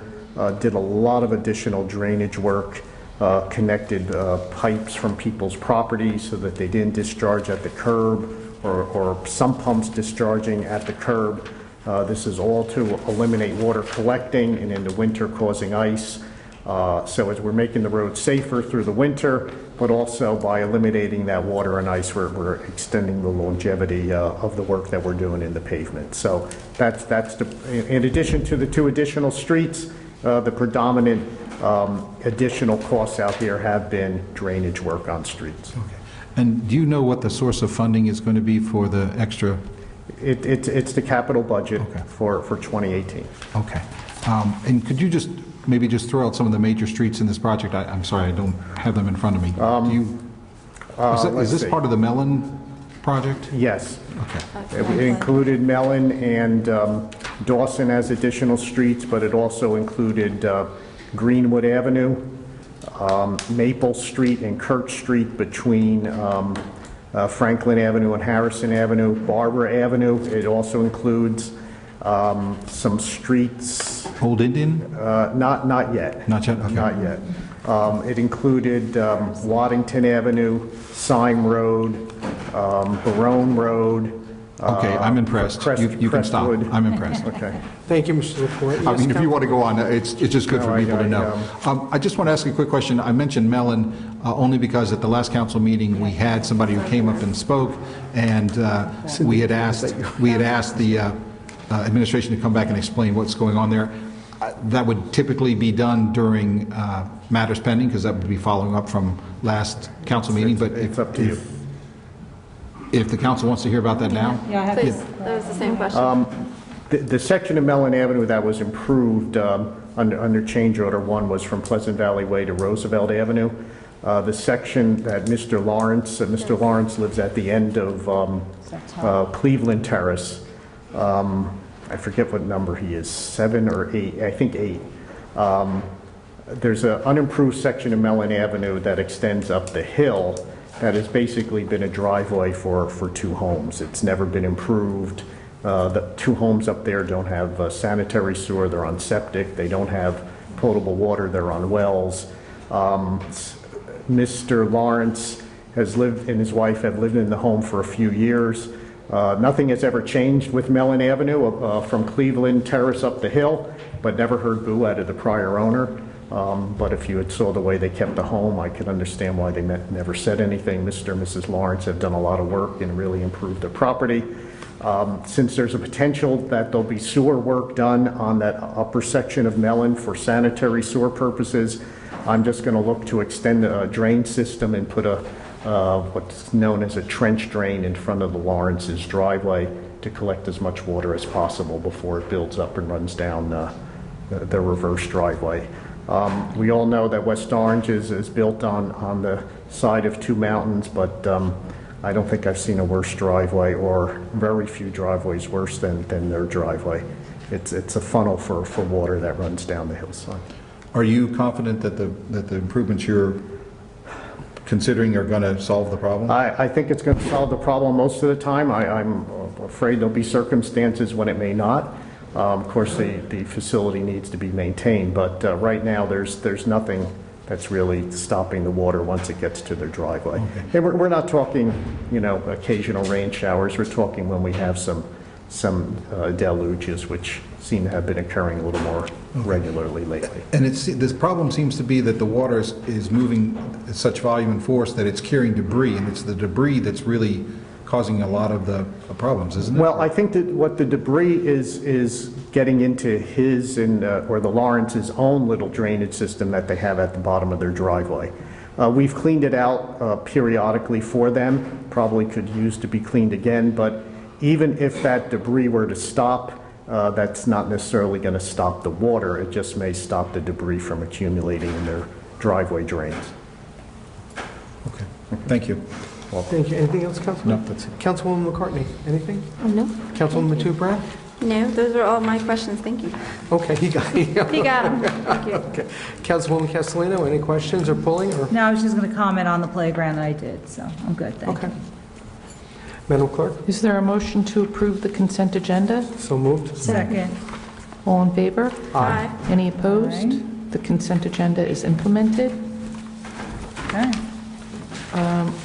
There are no ordinances on second and final reading. We have an ordinance on first reading, 2588-19, an ordinance amending and supplementing Chapter 7-13, parking prohibited at all times on certain streets. Is there a motion to introduce on first reading? So moved. Second. Councilwoman Castellino? Yes. Councilman Kukoviac? Yes. Councilwoman Matute-Brown? Yes. Councilwoman McCartney? Yes. Council President Garino. Yes. Pending matters. New matters, council discussion. Okay. Ridge Road. Okay. Thank you, Mr. Lepore. Thank you, Mr. Linsom, for being here tonight. I'm sure my council colleagues, along with I, have questions concerning Ridge Road. Impact to the township, impact to the, what it would cost, things that have to be done to make the property feasible, and what are things against it, what are things for it. So I'm going to open it to my council colleagues, Mr. Leinster and Mr. Lepore, for questions, and I'll open it to Councilwoman Castellino first, and we'll go around this way. Councilwoman Castellino. Sure.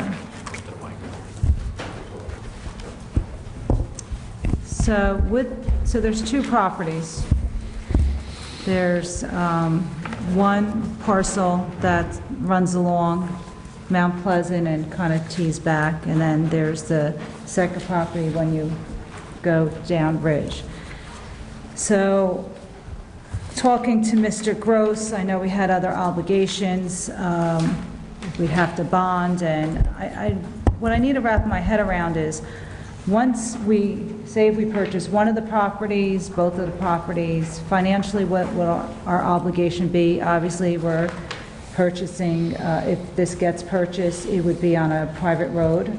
So there's that obligation that would be, I assume, prorated, whatever expenses. Does it remain passive property? Are we entitled to make the road have parking? If we buy the piece on Mount Pleasant, do we inherit any issues? Like, you know, we keep talking about drainage and issues going down Mount Pleasant. Is that the state's issue? Would it be our issue? The wall, maybe Mr. Lepore could clarify Thank you. if you know yet, if there's any engineer structural issues with the wall. Obviously, it's historic. It's been there for, what, 100 years maybe, or so. Just if we purchase it and we inherit, what issues, if any, would we inherit with the property? Well, I think no matter what property we purchase, and we've purchased a number of properties for open space, so it becomes our maintenance obligation. Whether or not we keep the property passive or active, I think that's something that's would still need to be decided. I don't think, first of all, we don't own it, so no decisions have been made. With respect to the wall, I have not evaluated the wall. I know when the healthcare facilities were constructed on the corner next door of Mount Pleasant Avenue and Prospect Avenue, they were obligated to make some repairs to the wall. I think a lot of them were some repairs to the stone, to the mortar. I don't think there were any significant structural repairs or renovations needed to the wall. On the other hand, I don't have a lot of information about how this wall was built. If we were to proceed forward, I would certainly recommend there be some further exploratory work done on it if there was that big a concern about how what the impact of our obligation would be for the wall. I think John Linson can tell you that right now one of the biggest threats to the wall are trees that have gotten rather large over that century and are jeopardizing the stability of the wall or the integrity of the wall in certain locations. Council President, can I just chime in here if it's all right with? Yes, Mr. Kaiser. My recollection is, and Lenny, I think we worked on this to some extent, when the assisted living place purchased that property or developed that property, my recollection is that they undertook responsibility for the maintenance of the wall that is along their property. That's correct. Okay, so, but the wall that I think you're mainly talking about is the wall to the east of... east of the... Right, and I have no idea who's responsible for care of that wall, and some people seem to think it's a Ridge Road issue, but I think maybe it's more likely it's the property owner's issue, because it borders that property. So I don't know what the answer to that is, and I mean, I drive by there all the time like everybody else does. That wall is high, it's on top of rock in a lot of places, and it kind of disappears as you're driving down. You can no longer see it because it's completely covered by shrubbery. I have no idea how old it is, when, who built it and so forth, and I don't know that it has any historic value as such. But at this point, we don't really know whose responsibility it is to take care of that wall. Yes, Councilwoman. Council, Mayor?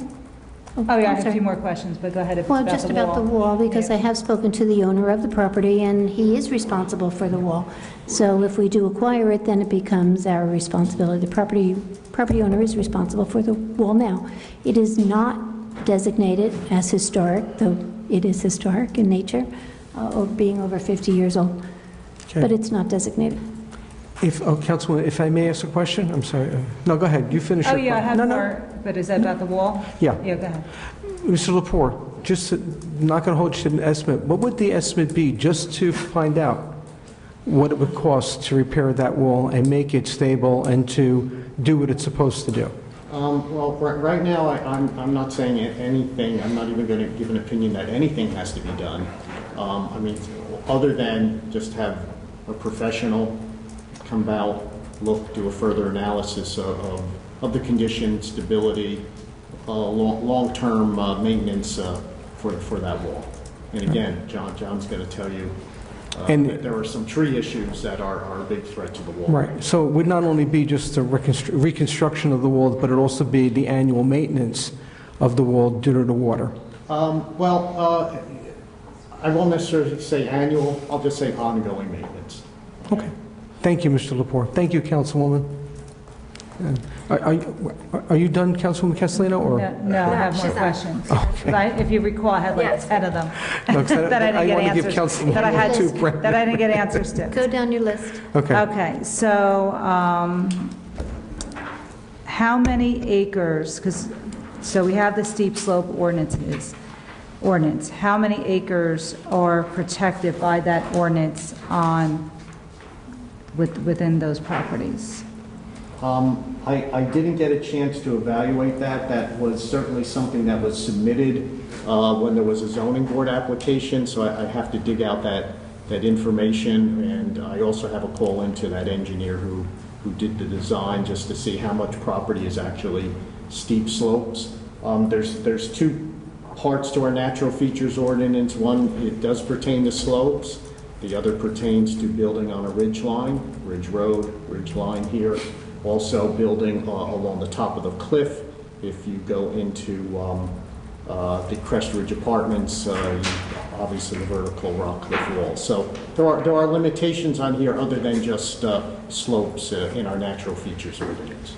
So then, someone had mentioned if we were to own it, residents from Crestview Apartments could hike in it and they could climb up there. And again, like, would we need to fence the property? Or I can't imagine climbing up there from the apartments, or even how would you access it? Will we have to put walking paths? I mean, what do you?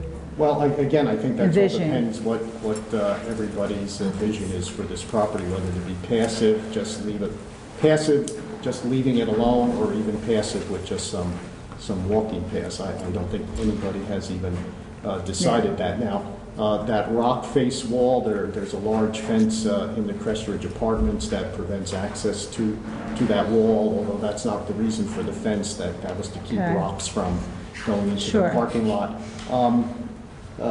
They do have access to the property from the parking lot if they wanted to walk on it, or if anybody wanted to walk in. There's certainly ways that they could walk in from their property right near Mount Pleasant Avenue, or the public could go in from Ridge Road. Okay, and I would like a recommendation from the administration if you would, as far as financing it, if you would buy both, if we would look at one parcel or two parcels. So that was my other question. And then if we leave it passive, could future councils or mayor in the future convert that into public property? And if so, because it's on a private road, how would that function? Any thoughts, Ken, as to the legalities of entering that property? Could you ask that question again? I just want to... So if you purchase this property and it becomes, say we leave it passive, a passive property, obviously we would have to deed restrict it that way forever, or can future mayor or councils vote and decide to make it into a park? Well, I think if you purchase it with Green Acres funds, or if they contributed to its purchase, it would have to be kept as open space forever. However, that would include recreational space, so I think you could make it into a park. A future council could change the manner in which it's used, yes. And how would that road affect us if you were to go, say, even now, there was support there to make it into some kind of park? Well, like open space the park. fact that it's a private road creates some problems no matter what. Yeah. Because there's not an association there, Well, to my knowledge, it's yeah. I mean, and again, I was involved and Lenny was involved when the road was repaved, and I think when the sewers were put in back in the early 1990s, mid-1990s, I don't remember when it was, you were here and went through that. We were told that there was some sort of property association with respect to that private road, but we never were able to find anything formal and written regarding that. And yet, my understanding is that when they repaved the road, everybody put in a prorated share. I'm not sure how they made that determination. It's private property, it's private road, so we would have no way of knowing really. If we were to purchase that property, and I've spoken with Green Acres people about this, that's probably a year and a half ago now, they said that we would have to get easements from everyone on that street in order that the public could access that road. And who would take care of it after? If we buy it, we're presumably going to have to take care of at least our prorated share, since there is no formal property association agreement that we're aware of. We probably, to protect ourselves, would insist on one being created, and all of that would be subject to negotiation, I suppose, and what would be included in it. But we would obviously have then some responsibility to maintain or take care of the road, and at least partly. I spoke about this with Mr. Lepore late last week, and he said we could also condemn the road and take it over and turn it into a public street. We didn't go into the details. I don't know if we did that. I think you had mentioned that it's a narrow road, or somebody had mentioned it's a narrow road. I don't know if we would have to widen it if we did that or not. Really don't know. But I guess the point is, because it's a private road, there's a whole lot of issues that pop up here that would need to be resolved. Okay, well, I guess we'll have to wait to see in regards to you giving us any kind of definitive numbers on maintenance of the property, and if the maintenance can be, if we were to move forward with this, could it be paid for within the funds, the open space funds, like we're doing with the Ridgeway property? So in other words, could we maintain that property with using the open space funds through, this is Mr. Grove's question, who's not here, just as we're doing with Ridgeway now? So that's what I need to find. So funds for maintenance. So whatever maintenance that we would need, whether it's the road or whatever, that's what Mr. Lepore would be charged with to find out for future. Would it be able to come out of the open space funds that we have? Like, just like Ridgeway, the Ridgeway Park property is being maintained through that fund. This is probably a John Gross question. Yeah. My recollection is that the open space fund does permit its use for maintenance of property that we buy. So I don't see any reason why we couldn't use it for those purposes, but it's one of the reasons that we would have to bond to buy this property, because we don't have enough money to buy this property and take care of the various properties that we own.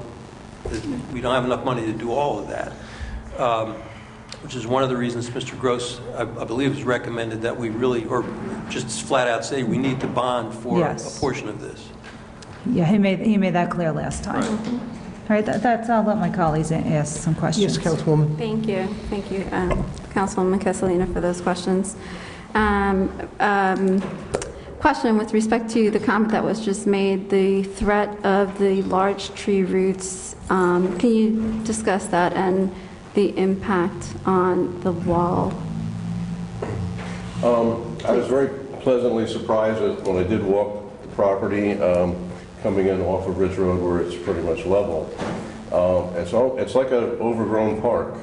After you wade through the waist-high Artemisia, the wild chrysanthemum, the trees are spaced out. I would say approximately 50 feet apart from each other, so they've all developed into the pretty much specimen trees. They're sweet gum, yellow poplar, red maple, hickory, white oak, and pin oak were the primary trees that I saw. And there's two spectacular white oaks that are like 36 inches in diameter that are probably 200 years old. Most of the other trees are about 100 years old, in my estimation. They were all labeled from the prior application to the zoning board, so we actually have a kind of a little arboretum breakdown on what's there. There's some invasives, there's some vines, there's Japanese knotweed and Japanese stilt grass and some wisteria. A lot of sweet gum regeneration as you get out near the edge of the quarry. You know, basically it seemed to me that if we came in there with a bush hog and just did a little mowing, we could very easily create like a circular path that brought you right back out to Ridge Road. So it's, you know, it already seems to be like a little park. There's a few dead trees that need to be removed. Quite a few trees right along Mount Pleasant that are right up against the wall should be removed right away, irrespective of who purchases the property. They are a threat to the wall. So, but those are things we can do most of that in-house with our own crew. So just the trees that are dead that have to be removed are a threat to the wall. Would you say that the integrity of the wall is still pretty intact from your observations in walking through? Yeah, it's just you know, the only trees that really need to be removed at this point would be the ones nearest the wall. About how many of those do you know, approximately? Just taking a guess. Just a guess. Probably 30, 40 trees. And these are all dead trees, or no? No, they're living, but you know, they're wild cherry, and they're, you know, you can see them leaning up over the wall and out towards the road. They're fairly easily accessed from the road. We would have to block off the road for a period of time as we remove them, but they just came up as volunteers. They're just they're really not desirable to have in that situation. Okay, and then just looking at the drawings that Mr. Sayers gave us, where it says lot 21 and lot 10 next to them. Is this the acreage that we're talking about? Yeah. I think it's 10 and 21. 10 and 21, so both together. So, you know, most of the top area as you're coming east from Ridge Road, at the furthest extent of lot 10, that's the cliff going down to the apartments. And if you carry that line like straight out to Mount Pleasant, that area is pretty level, but that little boot at the end of 21, that's very steep right there. That's very steep there. And that's, I mean, it's possible to build a trail down at the bottom. People could park on Jones Place or whatever and walk up a trail to the area if that was desired. And when the inventory was taken, because the trees are all labeled from, I guess, a past inquiry, was there a proposition or a developer that wanted to come into that space, and that's why the inventory was made? What is, I'm sorry, I have a cold. Oh, that's okay. I'll speak up. I'm a little bit challenged hearing-wise. There was an application. So there was an application. Oh, yeah. How long ago? Yeah. Do you know? You remember? 3 years ago? Yeah. Oh, 3 years ago. And that fell through because... I think they may have withdrawn the application. Not sure what their reasoning was. Okay. 36 homes. Okay, so they withdrew their application. And on the opposite side of lot 10 and 21, I mean, I've driven by there for the last 20 years that I've lived here. I just don't know what's on this. That's Marriott. This is the Marriott right here? Yeah. Okay. And then also I just, you know, again, with the question with respect to the private road and the easement, if, let's just assuming, right, for argument's sake, that this is something that the council does agree, after it has all of its information, that they want to do, what is the impact on widening that road? Because it is a narrow road. If we're looking at public access, I would imagine that there would be some impact on the growth that's already there. One side or the other, would it be favorable? I don't think there's much of value as far as the growth right alongside the existing road. So that wouldn't be a challenge? I think the biggest obstacle to widening would be the pillars that are right at Mount Pleasant Avenue. And that would only be able to, the integrity would only be able to be determined if we were to have a study done and that would consider structurally, and I hate to even say remove part of that pillar because it is, while not designated historic, it is old, but would that have to be a consideration in widening the road to remove some of the pillars? Probably if you want to make it a sufficient width. I wouldn't necessarily say that it would absolutely have to be done, but I think you would want to make it wider right at that point, just to facilitate people turning in and out of there. Would help if those pillars were a little further apart. Of course, you don't have to move both, you just have to move one or the other. And then with respect to the loss of revenue, I don't know if you can speak to that, what's on the tax rolls? I do not know. Okay. And the loss of revenue, what was the bottom line on that? Jack, speak into the microphone, please, sir. One was 19. I remember 19 and 24. Talking about lots 2 and 10, correct? 10 and 21? 21. Yeah, well, 2 is 21. 2 is $21,811.96, and 10 is $19,631.60. 19,000 as of now. As of now, 19,631. And again, thinking far out, if this was an acquisition that we were able to make, and I don't know, Mr. Kaiser, if you can help answer this, or maybe Mr. Sayers, without exhausting the open space fund that we have now, obviously we'll continue to generate funds through the taxes. That can foreseeably help alleviate the loss of revenue and taxes, should we? No. How's that going to? You get that money every year. You can't pay it out of the open space fund. Yeah. Okay. You would only be able to use it for maintenance or to develop an open space if you were going to do a park. Purchase it or maintenance, yes, whatever. Purchase or maintenance. I want a candid answer, Mr. Linson. With all things being as they should be, would you say that this is something that you would support, champion to preserve? I would say the property has a lot of potential to be preserved and utilized, since the top level is so level. I've been exposed to most of West Orange's open space. A lot of it is landlocked, and we've had a lot of issues with dying ash trees basically in people's backyards, and we've had to bring contractors to come in to do that kind of work. This particular property, I think, I didn't see an ash tree up there. I'm sure there are some, but I feel that the maintenance of the property lends itself to such that the township could do a lot of it in-house rather than bringing in contractors. Okay. And I just to the residents who spoke, and I'll reiterate what I said the last time.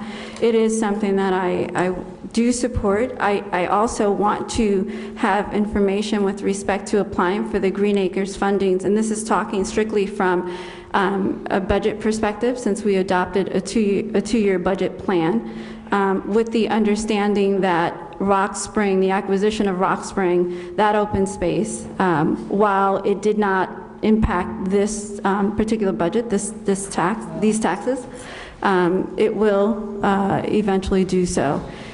My vote to acquire that was obviously it's 138 acres of land, and the thought of the quality of life being completely devastated for all of us in this town, it was hard for me to say no to. But also the consideration for the yes vote was because of the open space funds that we would be seeking. So I need to better understand what that implication is. Now, I know that we did not make the cutoff to apply for the open space funds this time around, but when it opens back up, then that was the plan to do so.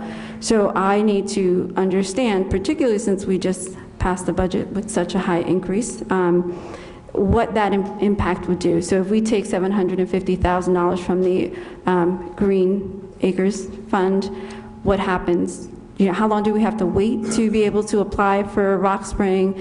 Those are things that I am also concerned about. Mrs. Sayers, can you speak to that?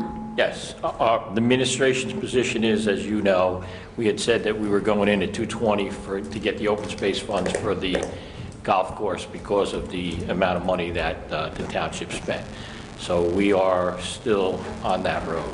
And if we go in to get that in 220, depending upon what happens in 220, you'd have to wait till 221. So the applications will open back up in 220. That's when we intend to make the application for the funds for Rock Spring. Yes, absolutely. In your experience here, has the township applied, made more than one grant application to the Green Space Fund in any year? Is there a limitation? I don't think you can do that, right? You have to take one project and then apply for the money for one project. They used to have a, almost like a revolving fund where it was called a planning incentive grant. And actually, I think most of the open space property that we've acquired, with the exception of the Rock Spring Club and Ridgeway Avenue, we've funded half of the acquisition and then applied for the other half through this planning incentive grant. There was some monies, I think, set aside, in essence, for West Orange. I think they've changed all that now so that you apply, I believe, on a project by project basis. But just to clear up one thing, if we take one penny, not that we would only limit ourselves to 1 penny, but any funds that we take from Green Acres would require, at this point, all of the Rock Spring Country Club being designated as open space. So there was a timing issue of how we apply for Green Acres funds for other projects. And it can even be, it may not even be a grant, it could even be a loan.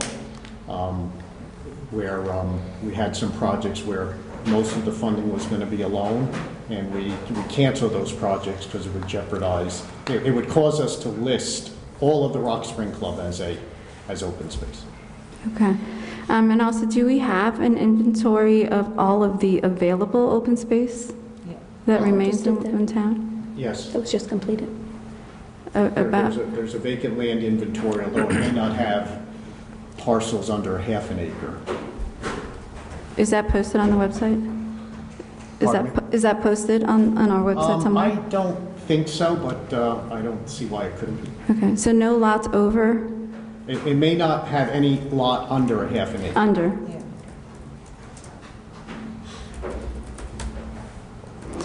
Those are all the questions I had. Thank you. Thank you, Councilwoman. Councilwoman McCartney. Thank you. So just to clarify a couple of things, or to my understanding, that the reason we didn't apply for the Green Acres funding for the Rock Spring was because you had to have a plan. And we didn't have a plan at that time, because we knew that we were going to carve out maybe 10 acres to recoup the $588,000 in revenue that we lost by acquiring that, which to me was in imminent danger of being developed. So we didn't have a plan, and it does come up again. Michelle had asked the question too about this particular, the same thing would apply here. If we can just apply to Green Acres to preserve it, unless we have a plan to put in the recreational component, it would be at this point, if we were to apply for this, as was mentioned, it would be the Green Acres funding, it would be bonding, open space.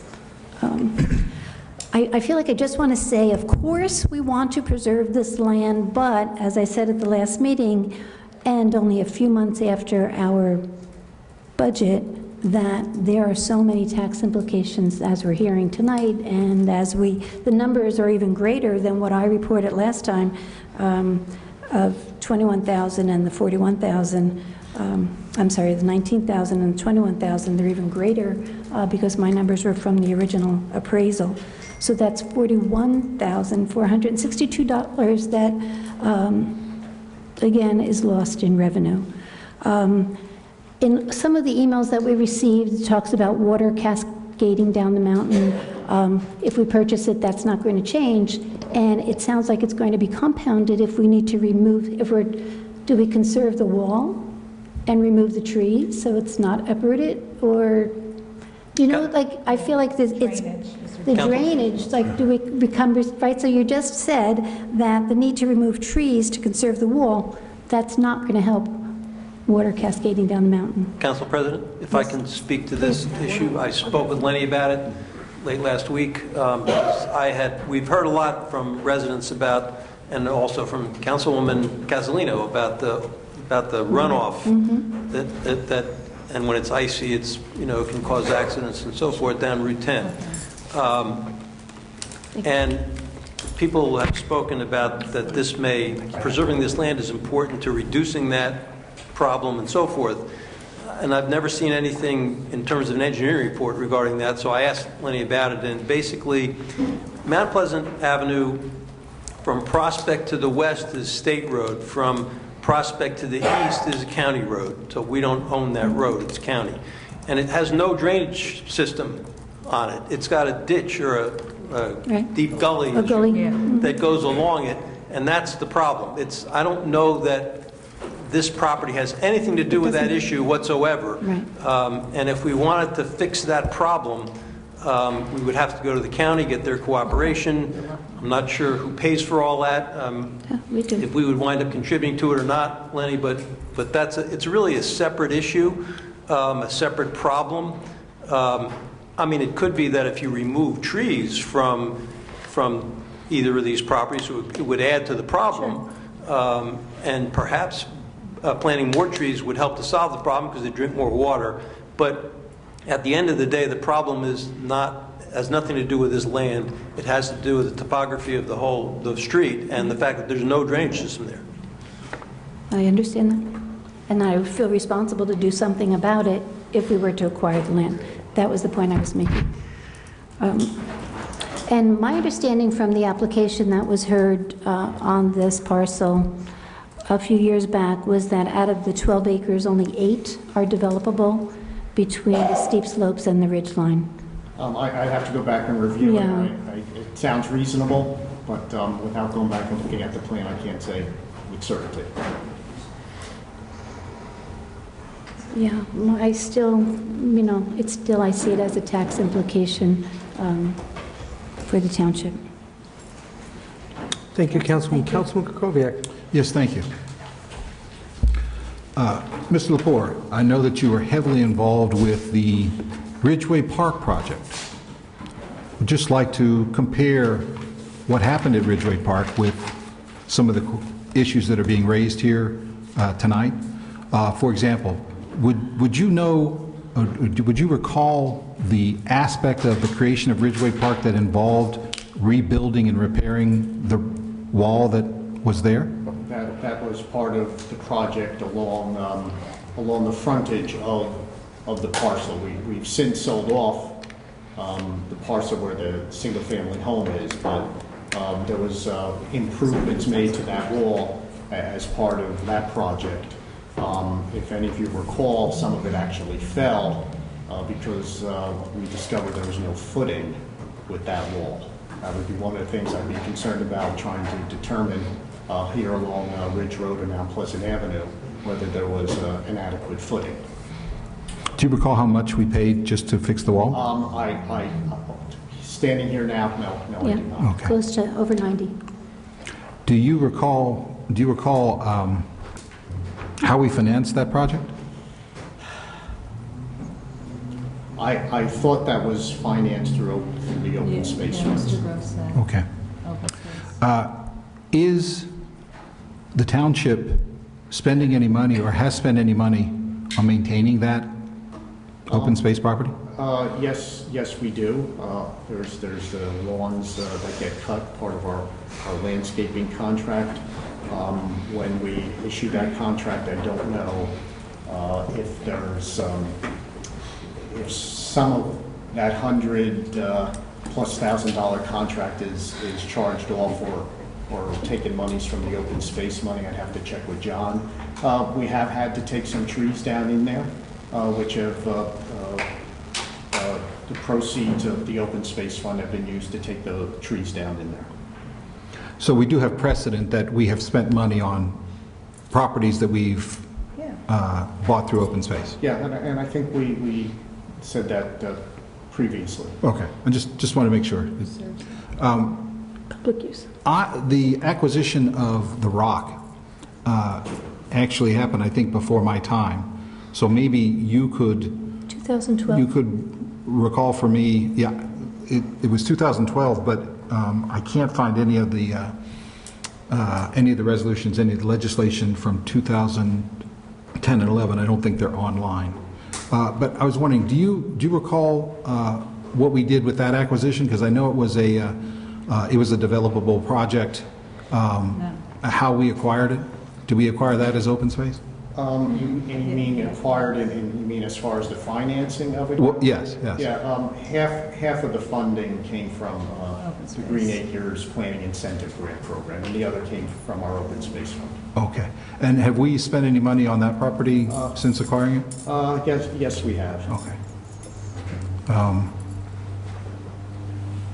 Okay. I just wanted some of the comments tonight I was not aware of. I just want to point everybody to the ordinance, to the Open Space Committee, Open Space and Recreation Committee ordinance.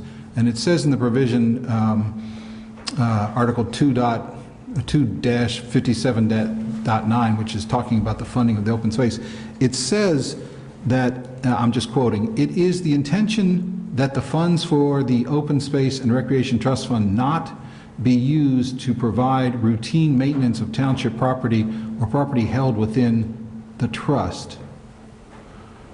Are you saying that it's your understanding that we are using money out of the trust for this? I think, I remember reading sections where we could use money for that. Okay. For maintaining properties. Could I've just read it several times this past week. Could you just, if you have time, and I know you're a busy guy, but if you can perhaps find where you think there's some indication that we can do that. Maybe it's because it's Green Acres funding. I don't know. I'm just looking at our ordinance. If you could find where that is, because Mr. Kaiser could find it. I would appreciate it. Thank you. Anything else? Yes, Councilwoman. May I just chime in there? Oh, I did have one more thing. Go ahead. Councilwoman asked about where there's an inventory of our open space properties, and the Open Space and Recreation Committee is actually working on it right now with the consultant, Ms. Davis, to identify all of them. We have the old one, and I'm not sure what the status of the new one is. When we've seen a couple of drafts and we've been fooling around with it, but if you wanted to see something, there is a current draft in electronic form. It's this huge file. It's like 25 gigs or something. I mean, it's really huge, but it's really pretty, all color-coded. But anyway, if you want that, maybe I could just send it around to the entire council so they could see that if that's something that's interesting. Was that the map that we had when we went on the open space? No, this is that now in draft form and a narrative explaining all of those pieces. Okay. I'd love to see it. We're updating the open space plan as part of the master plan. Yes. Right. Open space. It's Open okay. space. Go ahead, Councilwoman. Oh, well, my question was related to what Councilman was just saying. We were talking about Ridgeway Park and even the Rock. Ridgeway Park was purchased with public funds, open space and recreation, public funds for public use. The Rock is the same thing. There's an educational component involved in the Rock. again, using public funds for public use. This is, the Ridge Road is, again, using public funds on a private road. And unless we come up with a plan or some kind of recreational use or access to it, I don't see that taxpayers are willing to use their public funds on a private road. I just wanted to clarify between the two parks that were just brought up, because those were, they're public use. You can't use open space money without allowing the public. Whenever you get open space money, the public has to be allowed to enter that property. What if it's passive? Like, excuse me? Someone mentioned passive, if you make it passive. I believe that certainly if you use Green Acres funds, it's not only open to other people who live in West Orange, it's open to everybody. Absolutely, you know, someone from New York comes here and they can use it too. Everybody gets to use it. Okay. Public funds. Okay. Everybody done? Okay. You have I have one last question, because I heard eminent domain mentioned a couple of times. Mr. Kaiser, can you just talk to that with respect to eminent domain, what that process is, or or condemnation? Well, I don't want to get into it at length. We have, obviously, the town has the power of eminent domain. You can use it. It doesn't like, we rarely do use it. You rarely have used it. And then there's a whole procedures that you go through to determine the value of the property, and it's got to be, you have to buy it for its highest use. It would probably be pretty expensive to do that. And in that case, just thinking along those lines, if that were something that, you know, and I can't imagine purchasing that type of acreage for its highest use value would be affordable to us with respect to designating it such. But if that were the case, then that's open to the public at that point. Sure. It's no longer a private road. Well, that's the question. Well, again, it's on a private road, and other than, I mean, I guess we'd have to condemn the road. We haven't thought all of these things through. They're hypotheticals, but I think if we were to take the property by eminent domain, we'd probably wind up taking the road. Don't know what impact all that would have, but. Thank you. I would not want to go that. I would not want to go that route. No, go ahead. I'm just. I just wanted to understand. Right. And they're for sale, so we can buy them, so we don't have to condemn them. Can I? I'm done. Yeah. Okay. After you're done, I have something else to say. Go ahead. No, go ahead. I'll confer to my council colleague, and then because everybody's answering and asking the questions that I have, just a couple haven't been asked yet. Well, I just wanted to add in 2 more points and then wait to see where your thought pattern is before I make a recommendation. But, you know, two points that I heard. You know, Ridgeway Park, a piece was carved out and paid for, so now we have revenue coming in through that purchase on one of the properties that sold off that property. Rock Spring, you know, we're already we have revenue coming in through the golf course. So here we would not have revenue coming in. It would be a flat loss of $40,000.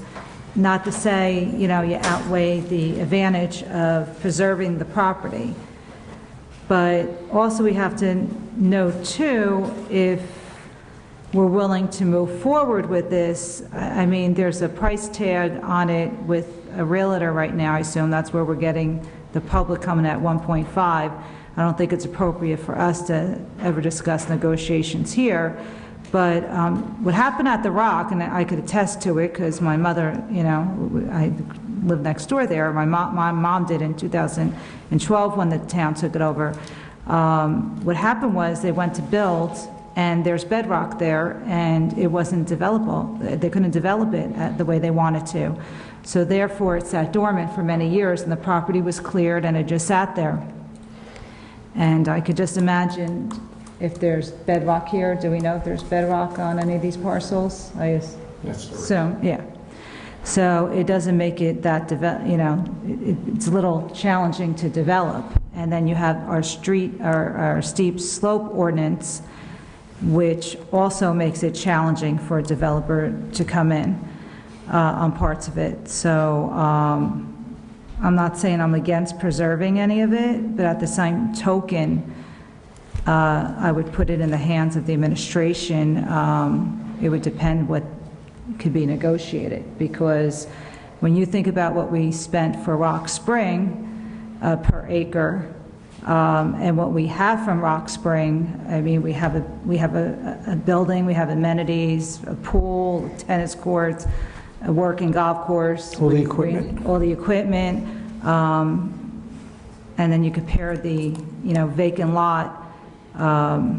So again, that, but that's not for us to, that would be Mr. Kaiser, I assume, administration, the council, it's not appropriate for us to, if we move forward this, to negotiate anything, that's on the administration to do so. Correct. The council can't buy this property. It's Yeah. It just, well, I think I found the section that talks about the maintenance, and I just, 2-57.9 says the accumulated funds, meaning from the tax and from any contributions to this fund, may be utilized for A, acquisition of land for recreation and conservation purposes, B, development of lands acquired for recreation and conservation purposes, C, maintenance of lands acquired for recreation and conservation purposes, and D, payment of debt service on indebtedness issued or incurred by the township for any of the purposes set forth above. So that would seem to, I think that's what I was thinking of when I said that the funds can be used to maintain the property. That's where it is in the code. Okay. And I think this, I'm not absolutely positive this is the most recent version of the code. This is what I had on my computer. I believe it is. There haven't been any updates. Oh, I'm sorry. Yes. Do I get my turn? Or go ahead. Oh, I'm sorry. No, go ahead. Go ahead. No, please. No, please. I was just going to ask, Mr. Kaiser, the very next sentence is the sentence that I read earlier in the meeting. Do you have any, you're much wiser than I am on legal issues, do you have any idea why these two seemingly contradictory statements are in the Oh, I see what you're talking about. the same paragraph? Interestingly, it's not the next sentence, it's the next paragraph, but it's part of the same section. And I don't know, I mean, I don't remember, I don't recall being involved in the drafting of this ordinance. I don't remember the history of it, but it does seem to be contradictory. Well, it talks about routine maintenance. I don't know, I'm not sure what was intended with respect to that. I don't know if the legislative history would tell us anything. I really don't know. But we can look into it. But to this point, then, it makes matters worse, because if you're not going to use the funding to maintain the property out of the open space funds, then it comes out of capital improvements. That makes matters worse. Right? Okay. Okay, all right. Mr. Lindstrom, Mr. Laporte, I know it was brought up, we're saying, Mr. Lindstrom, you said about 30 or 40 trees would have to go. And you had mentioned, and I'm saying that they'd be along the wallway, a number of them. So it gets back to my question about the runoff. Those trees come down, so of course additional runoff would occur, correct, Mr. Laporte? And Mr. Lindstrom? Okay. Now, so we take the trees down, the wall's there, and more runoff comes out, things are to the county road. Who's responsible? Well, that would, the property would still be in its natural state, so as far as I'm concerned, it would be up to the county to address that. Again, if you think of Mount Pleasant Avenue, right by the apartments, it's curbed, there's drainage, there's inlets, but as soon as you get just uphill of the apartments, the drainage stops, the curb stops, and therefore we have the problems with uncollected and uncontrolled runoff at that point. Okay. Question, but here's my other question too. All right. So the point is, you have the property, and it's there, public, using public funds for it. Now, Suppose we wanted to make it public so that residents could drive up there, walk around. Like you said, Mr. Lindstrom, there's a possibility of building a trail around so people could make use of the property. Okay, so I have two questions. What would it cost to build parking spaces up there to allow the residents to access the property? And the other question would be, what would be the cost of building the trail? Haven't looked at that. Because those are things that we need to find out. And those are costs, not just initial, those are maintenance costs. So it's not just a one-time cost. Right. Because residents are interested in the questions we get from other residents, and I'm not saying my other council, I'm saying what I hear is that they'd like, if that it was purchased, they'd like to be able to use it. Scout troops, the other one to use it to walk around for nature walks, to get an idea. I mean, everybody said it's beautiful. I was up there the other day with Councilwoman Castellina as we were coming back from the ZAC run, and you could see it. So it's overgrown. It's all gated. I mean, you can't get in there unless you can get through the gate. So my concern is if that you purchase the land, but then it should be available to the public because we are using public funds in open space. So the cost would be, what would it cost and what would the legalities of creating parking spaces up there and the cost of building a trail? That's just my question. That's just those are questions that I have. And the other thing is about Mount Pleasant Avenue with the runoff. You say, above, what has there been any land use, any requirements by the county for that runoff? Because we do, on pedestrian safety, we get a lot of complaints about, the speed coming down that way, but I haven't heard many complaints about the water causing the accidents. All we hear about is people flying up and down Mount Pleasant Avenue, not from the water. The ice and ice. I was just going to say the complaints are the ice on the curb and the rubble strips. I'm not necessarily aware of water from this property causing any potential accidents. I do know that water will sheet flow from the opposite side of the roadway across here. On the north side? Yeah. As much water that does come down here, a lot of it just stays contained, although you can notice it if it hits debris. It'll jump up to get past that debris. So it almost looks like some mini rapids in a very heavy rain. But I'm not aware of water from this property potentially leading to accidents. I think it's more as it comes across the road from one side to the other. So there is a potential for increased water runoff if the trees need to be removed? Well, yes. Okay. Anyone else have any other questions? Yes, Councilwoman.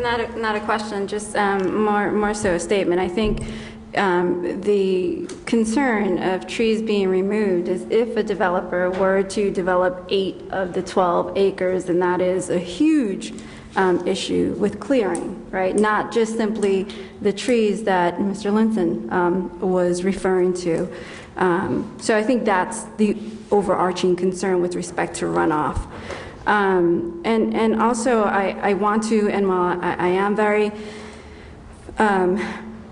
concerned about what implications would have, what those implications would have on our budget, I still just want to remind everyone that we are in a climate crisis and we all have to do what we can to preserve as much open land as we can. So I say that to say that this is very important.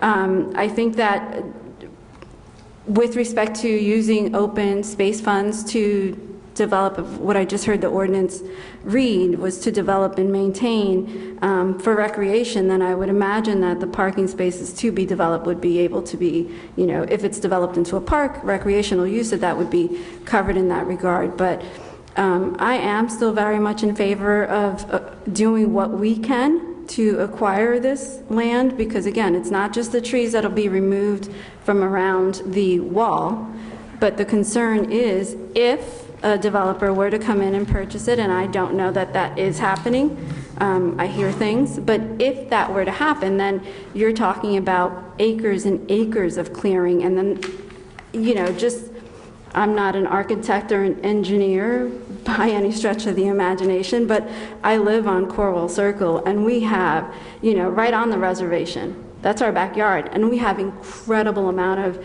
rain that still comes from some of the clearings that have unfortunately happened as a result of Vizcaya. So that's inevitable, but that happens when developers come in and do massive clearing. So I still am going to urge my council colleagues to consider what we can do to move forward in acquiring this this land. Thank you, Council Thank you, President. Councilwoman. Councilwoman Castellino. He hadn't seen enough. Yes, Councilor Councilman. Corby had I just wanted to follow up. If I understood Councilwoman McCartney correctly earlier in just our discussion, did you say that you've actually spoken to the property owner? Could you I have no. could you share with the council what came out of that? Just, I wanted to know what was developable. And what did he say?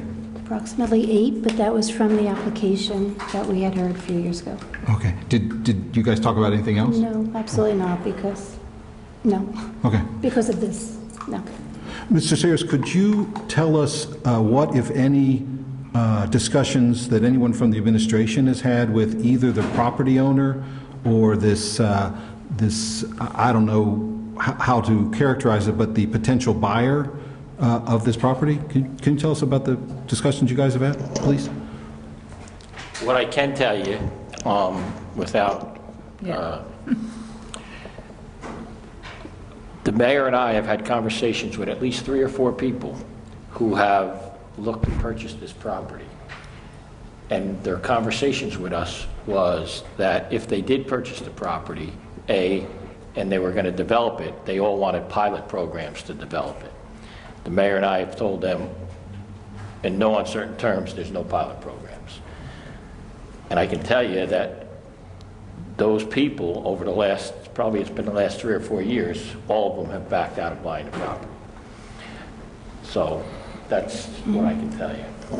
But say so far, since this has come up as an open space purchase, just like in the last 6 months, which I guess when Mr. Sistone put all of these properties on the market, maybe they've been marketed for sale for even longer than that. Have you had, you or anyone with the administration have had discussions with either the property owners or there's this supposedly this potential buyer that there's someone who has already purchased one piece of that property. The person from, I believe it was from Llewellyn Park. He's building supposedly building a one-family home there.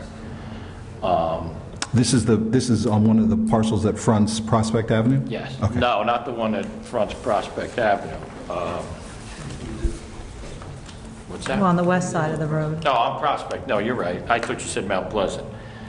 I just want to see which parcel it was. This is vacant. This is all. Because when I spoke to the people in the tax department, they told me that one of the lots was sold. I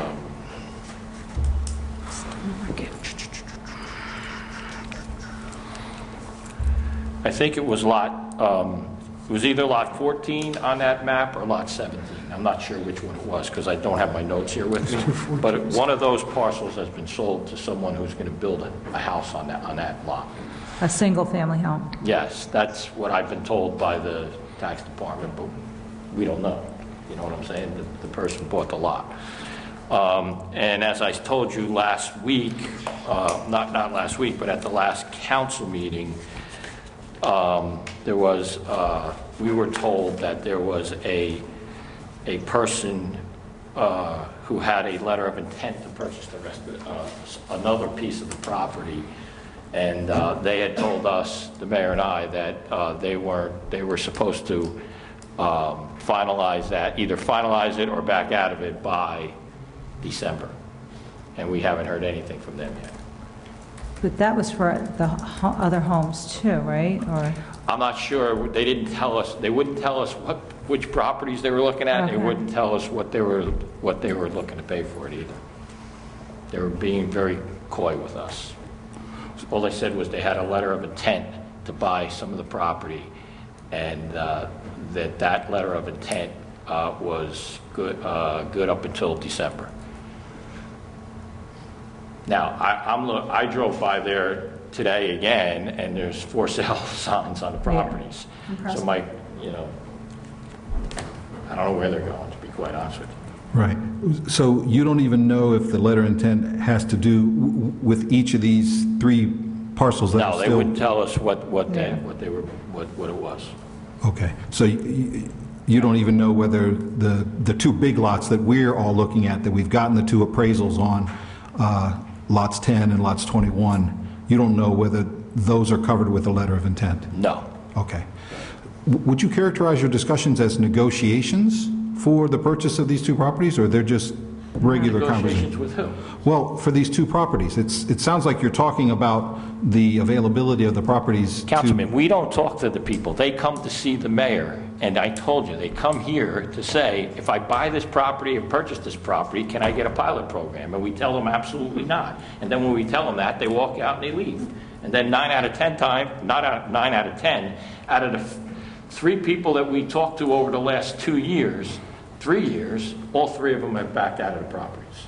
They didn't buy the properties. And the current one has told you that he or she has a letter of intent. Correct. Through December, but we don't know what the properties are. Okay. And we've told them the same thing that we told everybody else. You got to understand something. All the things we're talking about here tonight that are going to apply to the township if they purchase this property, it's the same thing if you're a developer. They're all going to apply to you with this property. So the bottom line is, it's to do this, from what I can see, from what I've talked about with people that have come to see the mayor and I over the last 3 years, it's not an easy piece of property for a developer to buy, to develop. Okay. So just to make sure I clarify, because I thought you're talking about you've had people come to you who are interested in purchasing it. Correct. Has anybody from the administration had any discussions with Mr. Sestone, who I understand is the owner of the 2 properties that we are interested in for open space? Absolutely not. I have not. I don't know if the mayor, I can't speak on behalf of the mayor, but I have not had any conversations with Mr. Sestone. Okay, and you don't know anyone besides the mayor from the administration who may have had discussions? Not that I'm aware of, but I don't know the answer to that question. Okay. Is that something that you can find out and let us know? What, if someone had a conversation with Mr. Sestone about purchasing the property? Who would? It's under broker, so there's a realtor that it's under. It's under a realtor contract right now. Now it's under a realtor contract. Yeah. I've never seen it under a realtor contract before. Yeah. So This is the first time I've ever seen that. Yeah. And I actually called them today to find out what the purchase prices of the properties were. And they gave me the purchase prices. For those 2 parcels. Okay. It was $1.5 million, total of $1.5 million. So it sounds like they're still available if they're telling you the price. Well, I talked to the realtor. I didn't talk to anybody else. All I said was, look, I'd like to know, I saw that you put up for sale signs on this property on Ridge Road. Can you give me the pricing for what the property is? And they gave me the prices for the 2 lots. Okay. But they didn't say if they're under contract or anything like that? No, they did not. Night. Okay. If you could just let us know if the mayor's had any discussions with the broker, Mr. Sestone, or anybody else who ownership, and what those were, what the conversations were. Yeah. Councilwoman Kessler? Yeah. So from what I'm hearing, if 10 and 21, they're looking for 1.5 just for those 2. So we would have to bond that, which needs 4 votes. So before we even entertain this moving forward, is there support to do that here? Because, I mean, why spin the wheels on the administration if the council wouldn't even be willing to support bonding? And I'm not even going to say that price, because it would be whatever they would negotiate. You know, we bought Rock Spring, and not to put pressure with you, Councilman, but that's the whole reason why you don't want to move forward, because of the bonding. So are you're comfortable with bonding for this transaction? Is that what I'm hearing tonight, or you're still not sure? I thought I was clear at the last council meeting. I am totally in favor of acquiring this property, of spending whatever open space trust funds we have, and bonding. Okay, so you will bond. You would support the bond. I'm in favor of bonding. I don't know whether you, perhaps, I don't remember correctly how you characterized my approach to debt. But my approach to debt is, I realize that it is important to spend money for capital projects. All I've been saying for years and years is that I think we're borrowing too much, and we're not being prudent enough in how we're spending it. And I think to have to borrow a real small amount for this property, given all of the other economic factors here, that we actually have an open space trust fund that has, I think, is it $470,000, $570,000 in it right now? I'm not sure the amount. I'm not sure, but it's something like that. And being able to apply for Green Acres means that this is so much smaller than the $12 million that we borrowed for Rock Spring. I'm just putting that in perspective. But from what I am hearing is that we wouldn't be able to bond for Green Acres yet until we satisfy what our obligation for Rock Spring. Is that correct, Mr. Sayers? That's correct. Okay, so we wouldn't be able to apply for that for I guess a year, like at least 2 years from what I'm hearing. I mean, Mr. Gross isn't here to confirm all that, but that's what I'm hearing. You're still okay. We're going out for bonds because from what I heard from Mr. Gross, we probably have to bond for, I think he said 5 years, if I'm not mistaken. Yeah, 4 or 5 years in order to make this work.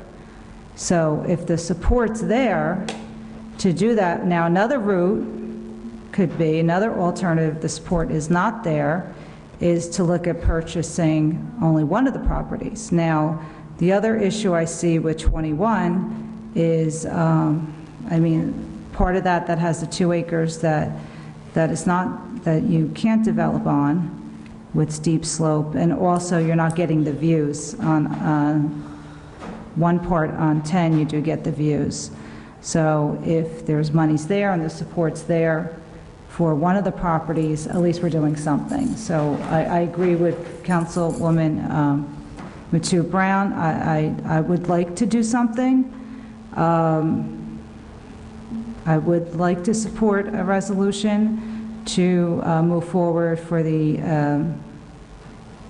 administration to investigate this matter, but I also, I mean,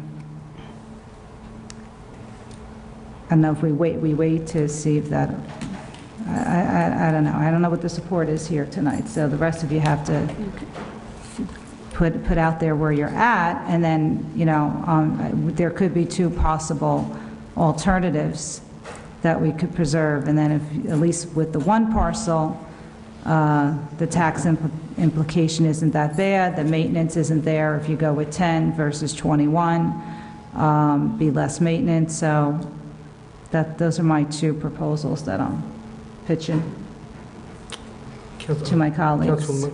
Councilwoman McCartney? Thank you. I'm a little confused about the bonding because I know that you voted no on Ridgeway Park, and that was for public use. And even going back to the splash pad, you voted no on bonding for the splash pad, and that was all about public use, and that went from we even had a grant for that. That went from a $150,000 project, whittled down, thanks to Lenny's work, whittled that down to a $77,000 project, give or take. So I'm a little bit confused about the bonding, but I am also struggling with what my colleague Cindy Matu Brown just said about, this is what I'm struggling with, that of course we want to preserve this land. And I'm going to admit that I'm the oldest person up here on the council, but I want to, well, I just feel that we're having a senior moment, that it was just a few months ago that we were inundated with emails. We have had emails, but nothing like the emails during our budget hearing. Nothing like those emails. And sitting through that marathon budget hearing, we were only able to shave off $120,000. And this is just additional bonding and taxes that we would need to purchase this. So my support is not this is not a priority for me, because I don't see the public use, I don't see using public funds on a private property. Yes, Councilman. I just wanted to respond to Councilwoman McCartney. On the Ridgeway project, I voted for the project. I voted against the bonding because we had huge amounts of money in our open space trust fund.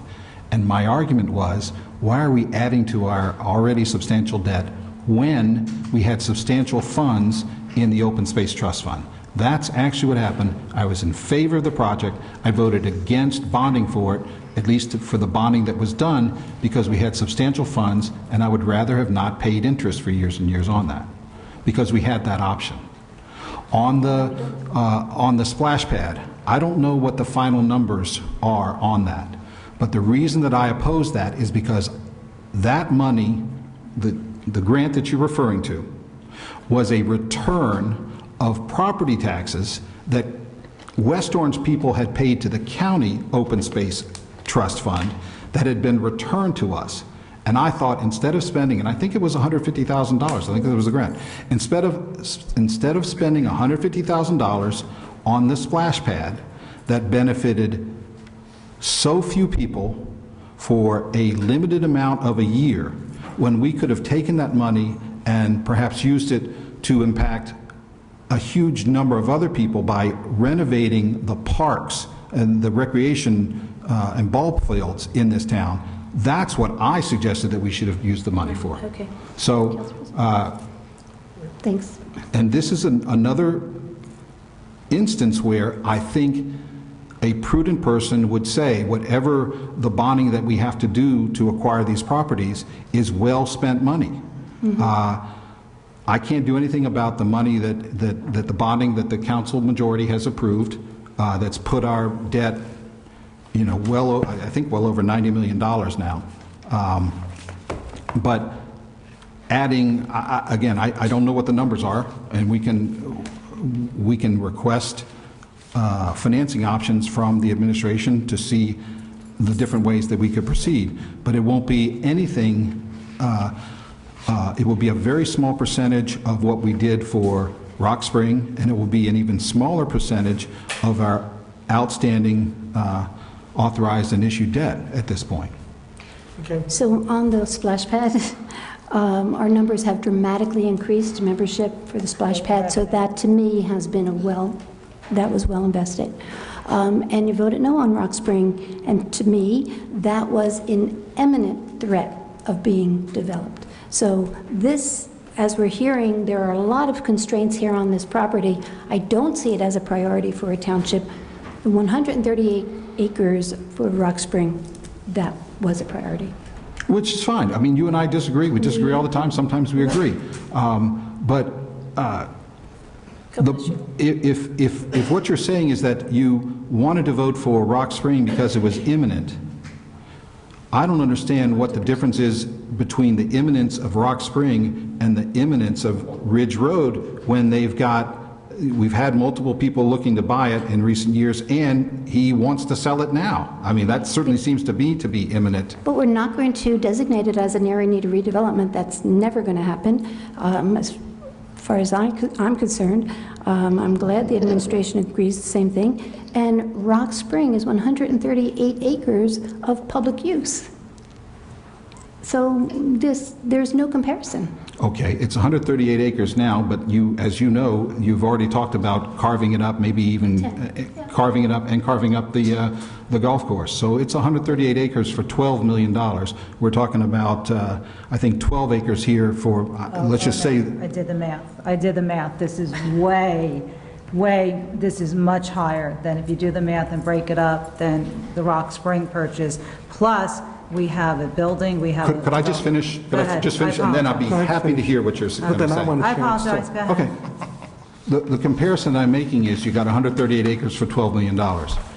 Whatever the acreage is here, and the amount of money that we're going to have to borrow is just infinitesimally smaller than what was done for Rock Spring. That's all. Okay. And I can understand. If you think Rock Spring is more important, I'm not arguing with you. No, it's not. We just disagreed, and we're not going to change. Oh, sorry. It's not that it's more important. They're both important, but the value for the property, you know, I'm in real estate, so you have vacant, undevelopable property versus prime real estate. So again, the property is valuable on both parcels, but we have a building, we have a tennis court, we have a swimming pool, and we have a developed golf course. So, I mean, to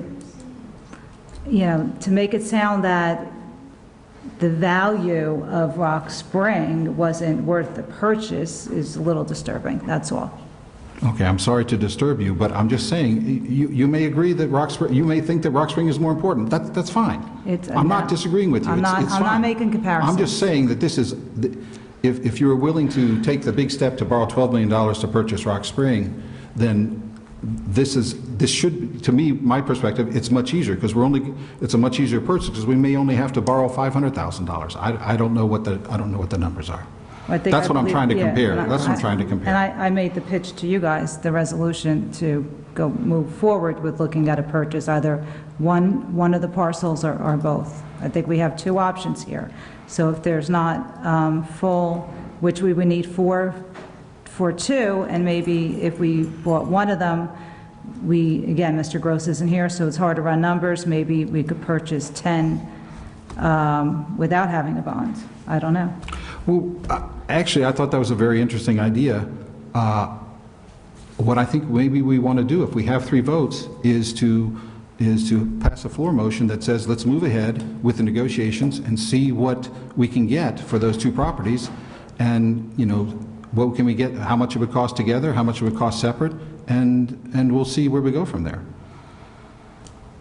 I've got sort of a floor resolution that I can distribute around if anybody wants to take a look at it. I think a floor resolution does it require 4 votes, supermajority? 4 votes.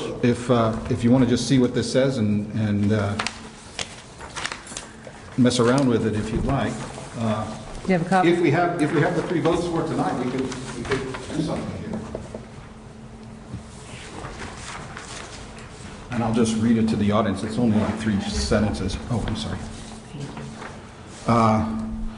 This is just a draft floor resolution. Town Council authorizes the township to negotiate the purchase of the 2 properties collectively known as the Ridge Road properties for the township's open space inventory as quickly as practical. Town Council also requests the administration to develop options for financing the purchase for consideration by the Town Council as quickly as practical. Town Council also asks the administration to advise on the status of these efforts on a regular basis. I would have Mr. Kaiser Well, I think the very first issue is authorizing the township, first of all, you'd be authorizing the mayor to negotiate the purchase. We'd have to do a lot of due diligence before we get to that point. To investigate. You have to have and I talked about this with Mr. Lepore as well last week, because I had not thought of it myself, but he referred to you need a preliminary assessment, Lenny, correct? Correct. An environmental study, you need a bunch of things before you can negotiate. And it's currently, there's a contract with a realty firm, correct? I don't know what implication that has with respect to commissions and so forth, but in any event, we're not anywhere near the stage of negotiating the purchase. But if you want the administration to go forward with some sort of due diligence plan to see if it's worth buying this property, that's a different story. Yeah, that's why we've been asking for. Yeah, and I agree, because you wouldn't move forward yet with a negotiation. Well, the other issue that everyone needs to be aware of, and this is one thing that the mayor and I have spoken about, is once you purchase this property, it's going to be open to the public. Use the mic, Mrs. Harris, And it's please. not going to be open just to the public in West Orange. It's going to be open to the public from anywhere. So you have a private road where you're going to buy land and open it up to the public. Well, that's why I think we're better off saying due diligence on it. Well, that's fine. I just assumed due diligence would be part of getting to the negotiation, so you can certainly throw that in there if you want, or change the words. I like Mr. Kaiser to recommend. Probably the best thing to do is just, you have the power as a council to, and I have the statute with me someplace here, if I can find it quickly. The legislative power includes the power to express the expression of council policies or opinions which require no formal action by the mayor. So you can simply pass a resolution indicating that the council is interested in purchasing or having the township purchase that property and would like the mayor to commence due diligence to see if it's worthwhile. I mean, something along those lines. I haven't read this, well, that's up to him. But the council could pass a resolution in a form like that. So what kind of costs are we looking at to, because I know Rock Spring, we spent some costs, but we also had a lot more information in regards to a lot of the questions. Mr. Lepore has yet to give us back some concrete numbers. Is that something that's going to be costly, Mr. Lepore, for you to do your due diligence on the property? Well, the preliminary assessment would probably cost, just from past, although I get multiple quotes, maybe about $5,000. Unfortunately, preliminary assessments usually don't end at a preliminary assessment. It's the nature of environmental work. But I can get some prices about further investigating of the wall.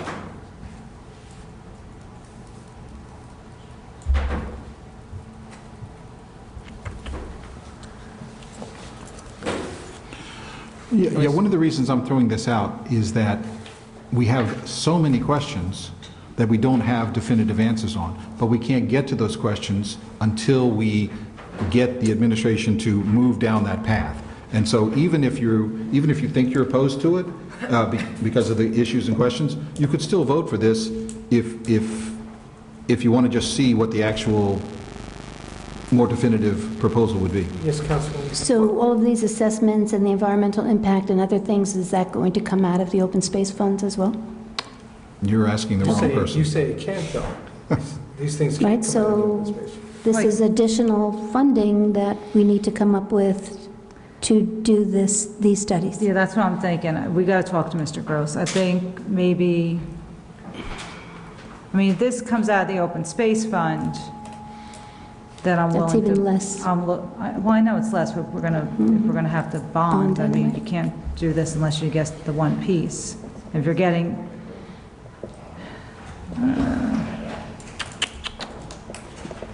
trying to wrap my head around this, the best route to go. Maybe we can all make statements, to move forward, but yet we got to make sure we move forward and it's going to be productive without incurring more cost to the community. The potential cost. Well, it's going to cost every time we acquire. I mean, we've already spent, I don't know how much we've spent, maybe $8,000 on the 2 appraisals for the property so far. Yeah. We spent that money already. Yeah, I know. And we spend it on as you pointed out, it was. Yeah, no, huge we have to do our due diligence, but we also, like, when we move forward with Rock Spring, everybody was on board moving forward. I want to see how, if we're all willing to do Plus, that. the other thing you need to understand is the owners of the property are going to have to allow us on the property to do our due diligence. Yeah. We can't just go on the property and do it because they're not going to allow us to do that. They may not. I don't know if they will or they won't. But if you're going to do environmental studies and you're going to start, Yeah. they're going to say, no, you're not doing that. Yeah. We're not going to allow you to do that. So those are other things you have to take into consideration. Yeah, I think because you probably would have to make an offer and have an agreement before Mr. Kaiser, jump in here anytime, it's your thing. I would assume that's what you need to do. You can't just go. I mean, I think if you wanted to, you could actually take a straw vote and just determine, if you have 4 votes, if 4 council members are seriously interested in purchasing this property, you don't have to have a resolution. You can just have a straw vote to send the message to the mayor, send a letter to the mayor saying that, Start examining the possibility of a purchase. Yeah, I'm willing to do that. Same here. Councilwoman Matouk Brown has. So if we were to, thank you, Council President. So if we were to amend what Councilman Kukorviak just proposed to read, Town Council authorizes the mayor to perform due diligence to investigate the potential acquisition of the Ridge Road properties, that gets the ball rolling, right? That's just a statement to the mayor that says, this is what we're interested in, if the council majority is in favor of him doing that. Because I agree, it is still private property. We may want access to it and may not receive access to it, particularly since there is a letter of intent. But at least this does send the message to the mayor that the council majority should the council majority vote to ask him to do due diligence to investigate the potential acquisition of Ridge Road properties, it's at least the beginning of a conversation, right? And due diligence. It's not requiring, like I wouldn't agree to the rest of the language, you know, to develop options for financing. First due diligence and, you know, one step at a time, I think. But that's, I think we have to at 9:30 for the sake of everyone who's also still here, you know, Fisher cut the bait, so what are we doing? That's my, so from here to here. Council President? Okay, my council colleague, what is our next step? Take a vote? It's up to you guys. Well, we can either fiddle with the language and do a floor vote, and that would require 4 votes to pass. If it doesn't pass, maybe we can just have a resolution for the next council meeting, and that would only require 3. Or we can do what Mr. Kaiser suggested, which is a straw vote, and we could just, if there's 3 people, we can just wink at the mayor and get moving on this, because we have a lot of questions, but we don't have a lot of quantifications or answers, and it seems like the only way we're going to do it is to push the administration to move forward.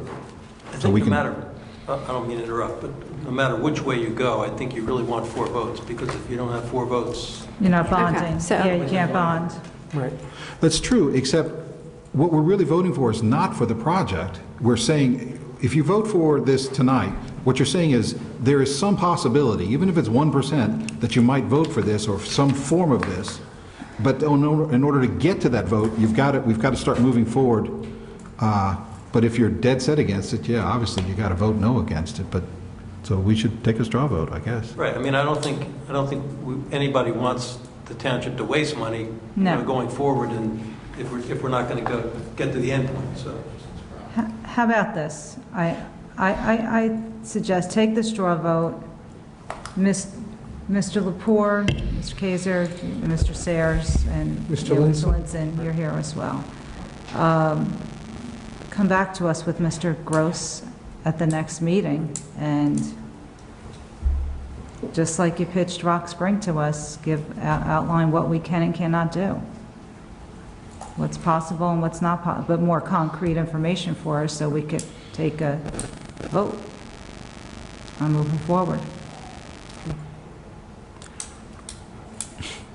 Does a vote need Is that a possibility? Take a vote. Okay.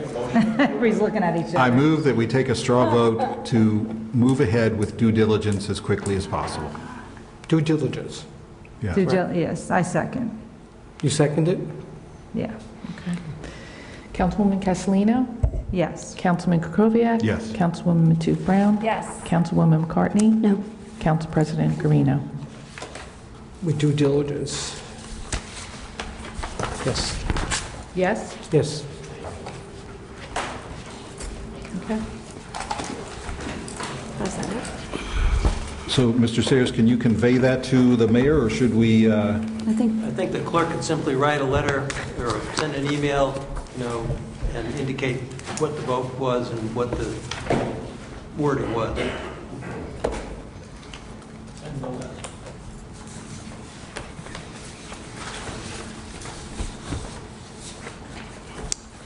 And your motion was to move forward? With due diligence on purchasing the 2. Well, also with the option, it doesn't have to be both. It could be just one, whatever we could afford to do.